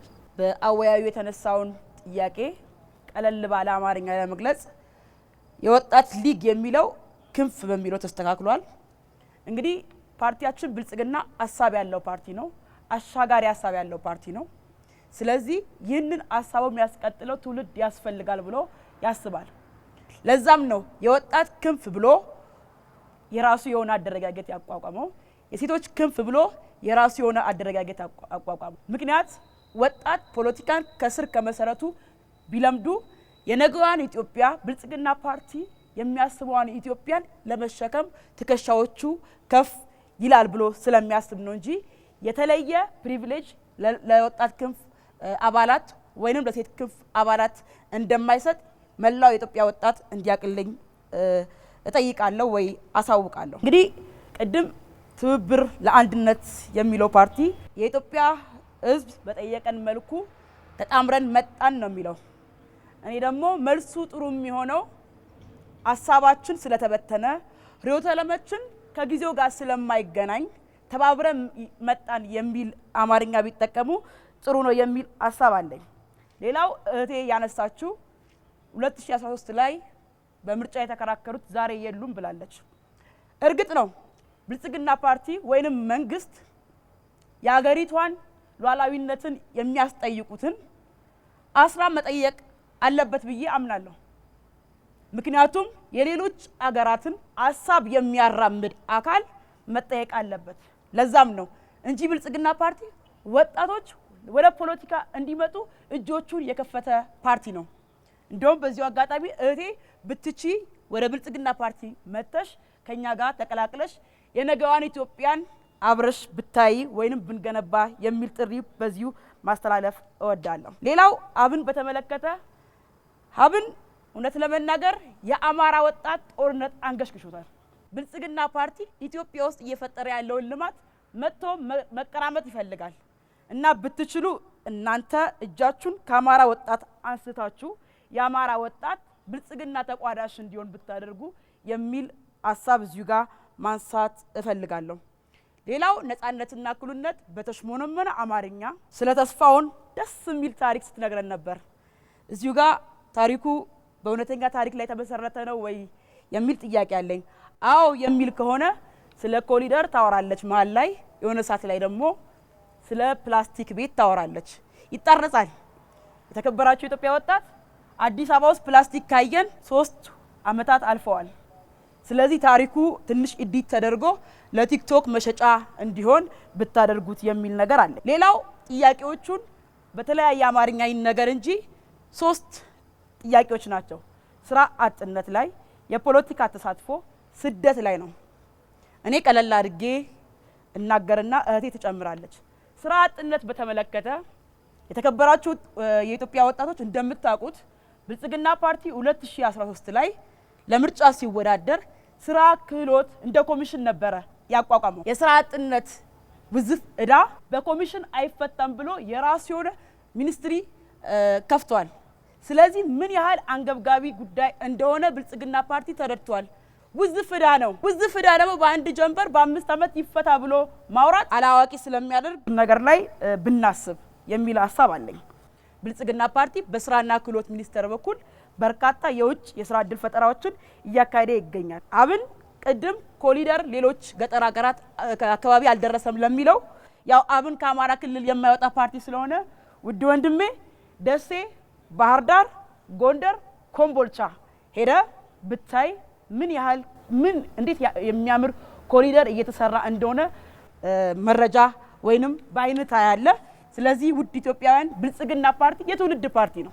አሻጋሪ ሀሳብ ያለው ፓርቲ ነው። ብልጽግና መምረጥ ማለት እኔ የማየው የምጓጓለትን ብልጽግናን ከኔ ጋር አብራችሁ ለማየት መወሰን ነው። ብልጽግናን ይምረጡ። የምርጫ ምልክታችን የስንዴ ነዶ ነው። አመሰግናለሁ። ኢትዮጵያውያን እንግዲህ የነበረንን ክርክር እንደሰማችሁት ነው። ትብብር አሁንም ቆሞ በቀረ እሳቤ ውስጥ ነው የሚገኘው። ህብረ ብሔራዊነትን ሳይሆን ህብረ ብሔራዊነትን ትቶ ኢትዮጵያዊነትን ብቻ የሚያቀነቅን ብልጽግና ግልጽ አቋም አለው። ህብረ ብሔራዊነት፣ ወንድማማችነት፣ እህትማማችነት ኢትዮጵያዊነትን ይዞ የሚያሻግር ነው ብሎ ያምናል። እርግጥ ነው እሳቸው በወጣቶች መድረክ ላይ መገኘታቸው ትንሽ ሊከብድ ይችላል። ትብብር ወጣት ቢልክ የተሻለ እሳቤና የተሻለ ክርክር ማድረግ እንችላለን የሚል እምነት ይኖረናል። መድረኩ የወጣቶች ስለሆነ ወጣቶች ለሌላም ጊዜ ወጣቶች መከራከር ቢችሉ መልካም ነው የሚል እምነት አለን። ብልጽግና ማንም ኢትዮጵያዊ ስደተኛ እንዲሆን እሳቤ የለው። ስደተኞች ወደ ሀገራቸው መጥተው የሀገራቸውን ትሩፋት ማየት አለባቸው ብሎ ያምናል። በዚህ ሂደት ውስጥ በህገወጥ መልኩ ሲሄዱ የነበሩ ወጣቶቻችን የፓርቲያችን ፕሬዝዳንት ጨምሮ በነበራቸው የዲፕሎማሲያዊ ንግግር በሚያደርጉት የዲፕሎማሲያዊ ጉዞ በራሳቸው ፕሌን ጭምር ይዘው መጥተዋል። ያም ብቻ ሳይሆን በስደት በህገወጥ መልኩ ተሰደው የነበሩት ከግማሽ ሚሊዮን በላይ የሆኑ ወጣቶች ወደ ሀገራቸው ተመልሰው በሁሉም ክልል የስራ እድል ተመቻችቶላቸው ቴክኒካል እውቀት በሚያስፈልጋቸው መልኩ ወደ ስራ ገብተዋል። ይሄ ብቻ አይደለም። ሀገራችን በቂ የኢኮኖሚ ምህዳር ስለሌላት ሁሉንም ነገሮችን በጠበቅነው ልክ ስላልተገነባ ገና እንደ አዲስ እየገነባን ስለሆነ ከበፊት የመጣ እዳ ቢኖርም ያንን እዳ ለማሻር የኢኮኖሚ ሪፎርም በማድረግ በግብርና የነበሩ ችግሮችን መሰናክሎችን ሶሉሽን በመስጠት ወጣቶች አሁንም የስራ እድል እንዲያገኙ ከ16.8 ሚሊዮን ወጣቶች በላይ የስራ እድል ተፈጥሯል። ይሄ ወጣቱን አርሶ አደር፣ ወጣቱን አርብቶ አደር፣ ወጣቱን የስራ ፈጣሪ ይሄ ውብ ኮሪደር ስናይ በወጣት እጆች የተገነባ ነው። ያንን ያላደነቀ ተፎካካሪ ፓርቲ ይሄ ኢትዮጵያውያን ራሱ መጠየቅ ይኖርባቸዋል የሚል እምነት አለ። እርግጥ ነው ጦርነት አጥፊ ነው። በነበረን የሀገራችን ውስጥ ታሪክም ጦርነት እያጠፋ የነገውን ትውልድ እዳ እየሆነ ነው። ብልጽግና ግልጽ አቋም አለው። እዳ የነበረውን ምንዳ ማድረግ አለብን። ለዛሬም ብቻ ሳይሆን ለነገ ትውልድ ማሰብ አለብን ብሎ ነው ብልጽግና የተጓዘ። ቅድም እህቴ የትብብር አንስታለች። ብዙ ሚሊዮን ዶላሮችን እንዳውም ብልጽግና ተበድሯል የሚል ይሄ እንግዲህ የመረጃ እጥረት ይሆናል እንጂ ብልጽግና በባለፉት የለውጥ ዓመታት አንድም ኮመርሻል ብር አልተበደረም። በኢትዮጵያውያን ማህበረሰብ በአንድ ላይ ተደርጎ የተገነቡ ልማቶች የተገነቡ ውጤቶች ናቸው። ብልጽግናን መምረጥ አሻጋሪ እሳቤ ነው። ብልጽግናን በአብዮት አያምንም። ብልጽግና በሪፎርም ነው የሚያምረው። የነበረውን ብልሽት እያስተካከለ ባለው ላይ እየደመረ ለነገው የሚያስቀምጥ ፓርቲ ነው። ብልጽግና የሚዛን የሚጠብቅ ፓርቲ ነው። ብልጽግና አሻጋሪ ሀሳብ ያለው ፓርቲ ነው። አይቻልም የተባለውን ግድብ የጨረሰ ፓርቲ ነው። ኢትዮጵያ ያስፈልጋትም የተባለውን ፈርቲላይዘር እንዲኖራት ያደረገ ፓርቲ ነው። ብልጽግናን ይምረጡ። ምልክታችን የስንዴ ነው። ሰዓቱን ጨርሰዋል። ክቡራትና ክቡራን ተፎካካሪ ፓርቲዎች ለነገይቷ ኢትዮጵያ ባለራዕይ ወጣቶችን ለማፍራት በአብሮት ፀሐይ የሚሞቅ ትውልድ ለመገንባት የስብዕና ስነ ምግባር ጉልላትን ለመትከል አለን ያሉትን የፖሊሲ አማራጭ አቅርበዋል። በሀሳብ ተቃርነዋል፣ ተከራክረዋል። ፍቱን ያሉትን የፖለቲካ ቀመር አስቀምጠዋል። በዚህ መድረክ ላይ አብረውን የሚገኙት ብልጽግና፣ ትብብር ለኢትዮጵያ፣ አብንና ነእፓ ናቸው። የዛሬ የፖለቲካ ፓርቲዎች ሚዛን የሀገር መሪነት ልክ በእናንተ በተመልካቾቻችን ብቻ ሳይሆን በአብርሆት የእውቀት መለኪያ ተመዝኗል። ለትውልድ ግንባታ እየተደረገ ያለው ይህ የሀሳብ ፍልሚያ አሁን የመጨረሻው ምዕራፍ ላይ ደርሷል። አራተኛው ምዕራፍ የፖለቲካ ፓርቲዎች በትውልድ ግንባታና በወጣቶች ጉዳይ ላይ ያላቸውን የማጠቃለያ ሀሳብ የሚያቀርቡ ይሆናል። የመጀመሪያው አቅራቢ አስቀድመን ባወጣነው እጣ መሰረት ትብብር ለኢትዮጵያ ይሆናል። 5 ደቂቃ አላችሁ። የማጠቃለያ ሀሳባችሁን ማቅረብ ይቻላል። እንግዲህ ሁኔታዎች ግልጽ ናቸው። ወጣቱ ትውልድ ያለበትም ችግር ብዙ ነው፣ ተናግረን የማንጨርሰው። ስለዚህ ይሄ ትውልድ እንዲድን፣ በነጻነት በሀገሩ እንዲንቀሳቀስ፣ የተሻለች ኢትዮጵያ እንድትፈጠር ትብብር ለኢትዮጵያ አንድነት ይሰራል። በከተማ ልማትም ላይ በቅድሚያ በጥናት ላይ የተመሰረተ የቤት ፈረሳ ያከናውናል። ያረጁ ቤቶች እንዲታደሱ ፍላጎት አለው። ነገር ግን ያረጁ ቤቶች እዛው ማህበራዊ መሰረታቸው ሳይናጋ ይገነባሉ ማለት ነው። የኛ ፖሊሲ በግልጽ የተቀመጠ ነው። እንደ ብልጽግና ፓርቲ ህዝቡን ሜዳ ላይ ጥለን ለችግርና ለከፋ ማህበራዊ ቀውስ የምንዳርግ አይደለንም። በጥናት ላይ የተመሰረተ ስራዎች የምንሰራነን፣ መርሆች ያሉነን፣ የተሻለ ሀሳብ ፖሊሲም ያለነን። ስለዚህ የተሻለ ሀሳብና አስተሳሰብ ያለው ደግሞ ማን እንደሆነ የኢትዮጵያ ህዝብ እያየ ይመስለኛል። በተግባር ተፈትኖ ያለፉት 7 ዓመታት የወደቀው ስርዓት አሁን ድጋሚ እድል ሊሰጠው ስለማይገባ የተሻለ እድል መስጠት የሚገባው ለትብብር ለኢትዮጵያ አንድነት ነው ብለን እናምናለን። ስለዚህ ውድ ኢትዮጵያውያን ሀሳቦቻችንን፣ ፖሊሲዎቻችንን በደንብ ተደራሽ እናረጋለን። ባሉን ማህበራዊ ሚዲያ አማራጮች፣ በመንግስት ሚዲያዎችም በሰፊው እናሰራጫለን፣ እያሰራጨንም ነው። ይህንን አይታችሁ አመዛዝናችሁ በሚገባ ትብብር ለኢትዮጵያ አንድነትን እንደምትመርጡ እናምናለን። ትብብር ለኢትዮጵያ አንድነትን መምረጥ የኢትዮጵያ የተሻለ እድገትን፣ ከፍታን መምረጥ ነው። ጊዜ ስለሌለ ይሄ ጊዜ ደግሞ ወሳኝ ስለሆነ ነገ እንዳትጸጸቱ፣ ታሪካችሁም የከፋ ሁኔታ ውስጥ እንዳይገባ አሁን በስጋት ውስጥ ያላችሁ ኢትዮጵያውያን መብታችሁ በእጃችሁ ስለሆነ ነጻነታችሁን ለማረጋገጥ ቆርጣችሁ እንድትነሱ ጥሪያችንን እናስተላልፋለን። በተለይ ደግሞ ሀገራችን አሁን ያለችበት ጦርነት የበለጠ እየቀጠፈ ያለው ወጣቱን ስለሆነ ከዚህ አዙሪት መውጫው መንገድ ኢትዮጵያዊ የዜግነት ፖለቲካ ነው ብለን እናምናለን። ያ ማለት ደግሞ ህብረ ብሔራዊ አንድነትን የዘነጋን አይደለንም። በጂኦግራፊ ላይ የተመሰረተ፣ በመልክዓ ምድራዊ አቀማመጥ ላይ የተመሰረተ የፌዴራሊዝምን እናቀነቅናለን። ርዕዮተ ዓለማችን ሶሻል ሊበራሊዝም ነው። የተቀናጀነውም ርዕዮተ ዓለማችን እንደተባለው ደካማ ወይም የሌለ የጠፋ ስለሆነ አይደለም። ሶሻል ዲሞክራሲም ሆነ ሊበራሊዝም የዚህ የቅንጅቱ አባል ፓርቲዎች ለምሳሌ ኢህአፓና እናት ሶሻል ዲሞክራሲን ያቀነቅናሉ። ይህ ርዕዮተ ዓለም የሚሰራ እየሰራ ያለ ርዕዮተ ዓለም ነው። እህቴ ቀጥይ። ትውልድ ግንባታ አግላይ ፖለቲካን፣ ኢትዮጵያዊነትን የሚያዳክም የከፋፋይ ፖሊሲና ህገ መንግስትን በማሻሻል በእኩልነት ላይ የተመሰረተ አንድነቷን የጠበቀች ወጣቱን ሆነ ሁሉንም ኢትዮጵያዊ ከመከፋፈል ይልቅ የሚያቀራርብ የቤት ልጅና የእንጀራ ልጅ አድርጎ ከማየት ይልቅ ሁሉንም በእኩልነት የሚያይ ፖሊሲን የሚከተል ስርዓተ መንግስትን እንገነባለን። ውድ ኢትዮጵያውያን፣ ያለችን አንድ ሀገር ነች፣ እሷም ኢትዮጵያ ነች። ስለዚህ ዛሬ መወጣት ያለብንን ኃላፊነት ሳንወጣ ቀርተን ለነገ ትውልድ መከራን ከምናስተላልፍ ዛሬ እጅ ለእጅ ተያይዘን መስራት ያለብንን ስራ ሰርተን ሀገራችንን ማትረፍ አለብን። ስለዚህ ወደ ትብብሩ መጥታችሁ ትብብሩን እንድትመርጡ መለያችን አውራ ጣት ነው። እኛን ደግፉ። ፓርቲያችን ክፍት ነው፣ ወጣቶችን ያሳትፋል። አይ ይሄ ሀሳብ ጥሩ አይደለም የሚል ይሄንን ብትጨምሩ እኔ ከናንተ የተሻልኩ ነኝ ብሎ የሚመጣ ኢትዮጵያዊ ካለ ለሱም ክፍት ነው። አላማችን ኢትዮጵያን ከችግሮቿ ማውጣት፣ ህዝቡን መታደግ፣ ኢትዮጵያ ሰላም የሆነ አየር እንድትተነፍስ ሰላምን ሴኪዩር ማድረግ ነው። ትብብርን ይምረጡ። የምርጫ ምልክታችን አውራ ጣት ነው።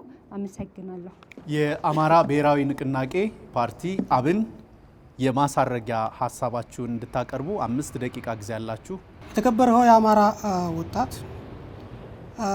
አሁንም ቢሆን ወያኔ ሰራሹ የአማራን ሕዝብ በአንድ አማራ በሚባል ክልል ውስጥ ብቻ አግሮ ሀገራዊ ማንነቱን ወይም በሀገር ላይ እየኖረ ያለውን ነባራዊ ሁኔታ የመካዱ ሁኔታ አሁንም በብልጽግና ቀጥሎ ያለበትን ሁኔታ ከዚህ ከመድረክ እየሰማን ያለ ነው።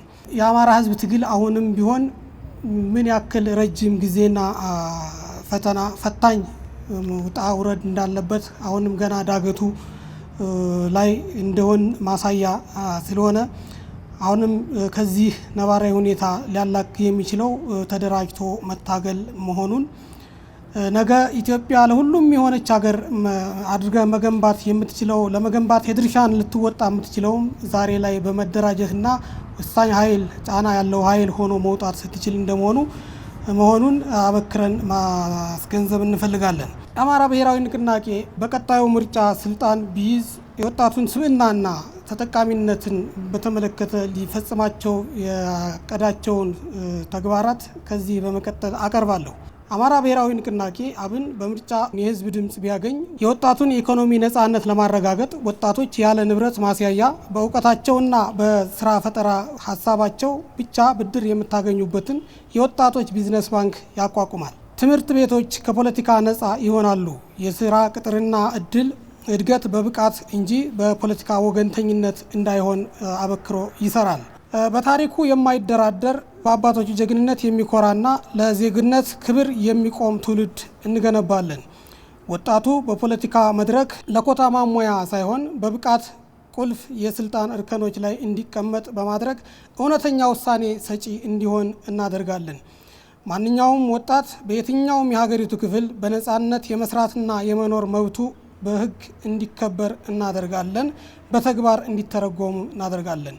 በዚህም ስደትን በሀገር ውስጥ ተስፋ እንተካለን። በወጣት ላይ የሚደረግ ኢንቨስትመንት የሀገርን ዘላለማዊነት የሚያረጋግጥ ብቸኛውና አስተማማኝ ዋስትና ነው ብሎ ስለሚያምን ለተግባራዊነቱ ይቆማል፣ ይተጋል። ለምን አብንን ይመርጣሉ?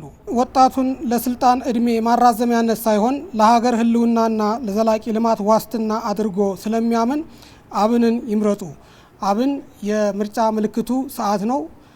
አብንን ይምረጡ። እናመሰግናለን። በሰባተኛው ጠቅላላ ምርጫ ዋዜማ ላይ እየተካሄደ ባለው የፖለቲካ ፓርቲዎች የክርክር መድረክ የመጨረሻው ምዕራፍ ላይ ደርሰናል።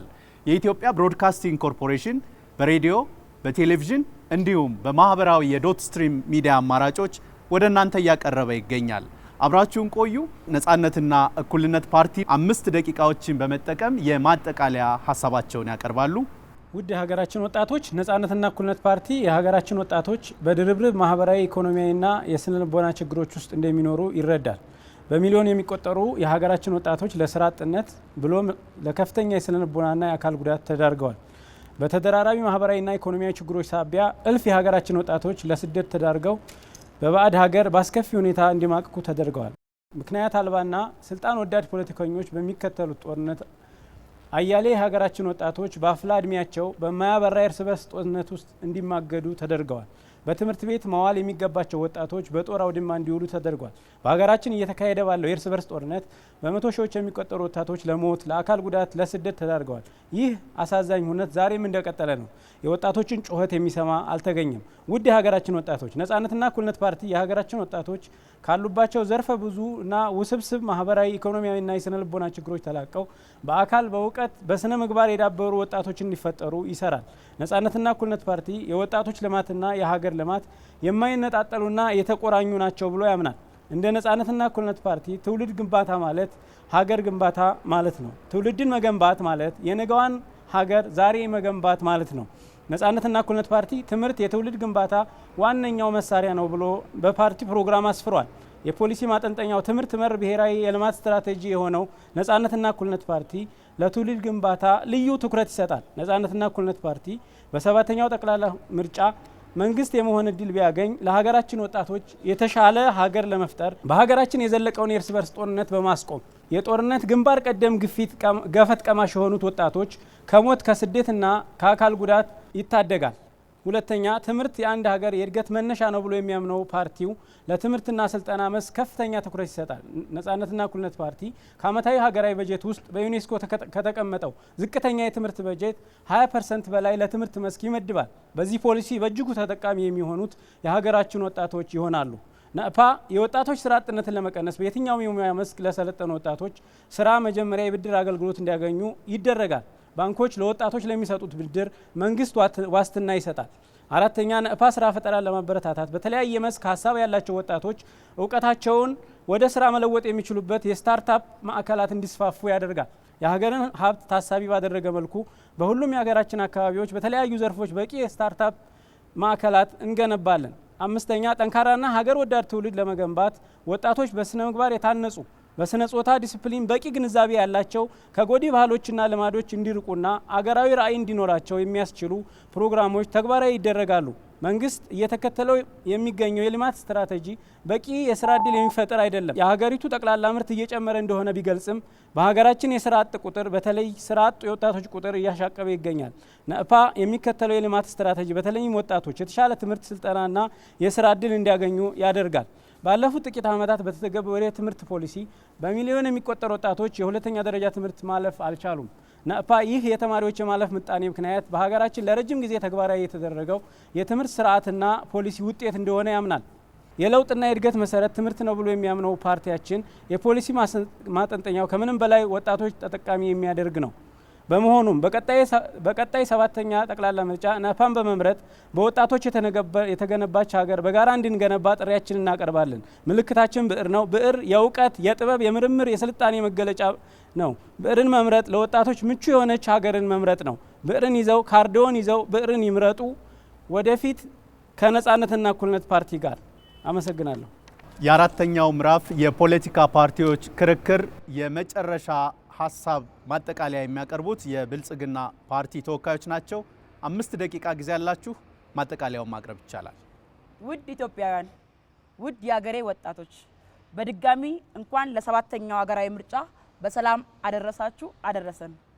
ዛሬ እዚህ የቆምኩት የሀገሪቱን ግማሽ አካል የሚሆነውን የለውጡ ሞተር የዛሬና የነገዋ ኢትዮጵያ ባለቤት የሆነው ወጣቶችን ወክዬ ነው። ብልጽግና ፓርቲ ለወጣቱ የሚሰጠው ቦታ የዳር ተመልካችነት ሳይሆን የዛሬ አንቀሳቃሽ ኃይል እንዲሆን ነው። ውድ ኢትዮጵያውያን፣ ሁሉም ከጎኔ ያሉት ተፎካካሪ ፓርቲዎች ሲናገሩ እንደሰማችሁት ምንም አይነት ግልጽ ፖሊሲ፣ የተሻለ ሀሳብ ሳይሆን ይልቁንም ተስፋ አስቆራጭ ቃላት ሲጠቀሙ በብርቱ ኢትዮጵያውያንና በጀግኖች ወጣቶች ከብልጽግና ፓርቲ ጋር በመሆን የተገኙትን ውጤቶች ሲያጣጥሉ፣ ሲተቹ ወጣቶችን ተስፋ ቢስ፣ ሀሳብ አልባ እንዲሆኑ ለማንጸባረቅ የሄዱበትን ርቀት የከሸፈ ትውልድ ለመገንባት ቆርጠው የተነሱ መሆኑን ለመገመት በቂ ነው። ፓርቲያችን ብልጽግና ጠንካራ ሀገር ለመገንባት በመጀመሪያ ጠንካራ ትውልድ መገንባት አለበት ብሎ ያምናል። ወጣቶች የሀገራችን ቁልፍ ማዕከል ናቸው ብሎ ያምናል። ለዛም ተግቶ ሰርቷል፣ እየሰራም ያለ ነው። ይህንን መሰረት በማድረግ ባለፉት የለውጥ ዓመታት ውስጥ በትውልድ ግንባታ ላይ የተደረጉ ስራዎች ለህዝባችን ቃል የገባነውን በተግባር ያሳየ ፓርቲ ነው። ፓርቲያችን ብልጽግና ወጣቶች የነገ መሪዎች ብቻ ሳይሆኑ የዛሬ መሪዎች ስለሆኑ በትምህርት፣ በስራ ልምድ፣ በስነ ምግባርና በአገልግሎት መንፈስ ማበረታታት አስፈላጊ መሆኑን በመረዳት ሌት ከቀን ትውልድ ላይ እየሰራ የሚገኝ ፓርቲ ነው። ግን ደግሞ ፓርቲያችን ብልጽግና ጠንካራ ትውልድ ለመገንባት ወላጅ ወይንም አሳዳጊ፣ መንግስትና ማህበረሰብ በአንድነት መስራት ያስፈልጋቸዋል ብሎ ያምናል። የተከበራችሁ ውድ ኢትዮጵያውያን፣ ፓርቲያችን ብልጽግና በቀጣይ 5 ዓመታት የሚከተሉትን አንኳር ስራዎች የሚሰራ ይሆናል። ለወጣቶች ምቹ ተስማሚ የፋይናንስ አቅርቦትና የብድር አገልግሎቶችን በማስፋፋት ለወጣቶች ብቻ የሚውል ብሔራዊ የልማት ፈንድ እንዲቋቋም ያደርጋል። ወጣቶች ያላቸውን የፈጠራ ሀሳቦች እንደ መያዣ ኮላተራል በመጠቀም ብድር ማግኘት የሚችሉበትን አዲስና ዘመናዊ አሰራር ከፋይናንስ ተቋማት ጋር በመተባበር ተግባራዊ የምናደርግ ይሆናል። የወጣቶች ፍትሐዊ የመሬት ተጠቃሚነት የሚያረጋግጥ ስርዓትን በመዘርጋት ወጣቱ በሀገሩ ሀብት ላይ የባለቤትነት ስሜት እንዲኖረውና በምርታማነት ላይ እንዲሰማራ እናደርጋለን። ወጣቶች ምርታማነት ለማሳደግ ምርትን በጥራትና በብዛት ለማምረት የሚያስችል ዘመናዊ ማሽነሪዎችና ቴክኖሎጂዎችን የሚያገኙበት አሰራር ይዘረጋል። የስራ ፈጠራ ስነ ምህዳርን በማጠናከር ወጣቶች የፈጠራ ሀሳቦቻቸውን ወደ ንግድ ስራ የሚለውጡባቸው የንግድ ስራ ማፍለቂያ ማዕከላት በየደረጃው እንዲስፋፋ እናደርጋለን። ለዲጂታል ኢኮኖሚ ግንባታ ወጣቱን ማዘጋጀት የቀጣዩ 5 ዓመት ቁልፍ ተግባር ይሆናል። ወጣቶች በኢኮመርስ በዲጂታል ገበያና በኦንላይን የስራ መድረኮች አማካኝነት ገቢ የሚያገኙበት መንገድ እናመቻቻለን። የቴክኖሎጂ ስራ ፈጠራን በማበረታታት ወጣቶች የቴክኖሎጂ ማዕከላትና የፈጠራ ላቦራቶሪዎችን በየደረጃው እንዲቋቋም ይደረጋል። ከዝቅተኛ እስከ ከፍተኛ የትምህርት ተቋማት የሚገኙ ወጣቶች በሰው ሰራሽ አስተውሎት፣ ሮቦቲክስ፣ ኮዲንግ፣ ዳታ ትንተናና ሳይበር ደህንነት ላይ ያተኮረ ስልጠናዎች በስፋት ተጠቃሚ እንዲሆኑ ይደረጋል። የወጣቶች ምክር ቤቶች በየደረጃው ራሳቸውን ችለው በመንቀሳቀስ በመንግስትና በወጣቶች መካከል እንደ ጽኑ ድልድይ ሆነው እንዲያገለግሉ ተቋማዊ አቅማቸው ይገነባል። የበጎ ፍቃድ አገልግሎት ከጉልበት ስራ ባለፈ ወደ እውቀትና ሙያ ሽግግርን ለማሳደግ ሙያዊ የበጎ ፍቃድ አገልግሎት ንቅናቄ ይፈጠራል። የተከበራችሁ ውድ ኢትዮጵያውያን፣ ፓርቲያችን ብልጽግና እየገነባ ያለው ስርዓት ግንባታው ካለፈው ትውልድ የወረሳቸውን ጥንካሬዎችን በማሳደግ እንዲሁም ክፍተቶችን አርሞ ለመጪው ትውልድ አስቦ የራሱን አሻራ እያስቀመጠ የነገውን ትውልድ የብልጽግና ተቋዳሽ እንዲሆኑ በብቃትና በልዕልና እየሰራ ያለ ፓርቲ ነው።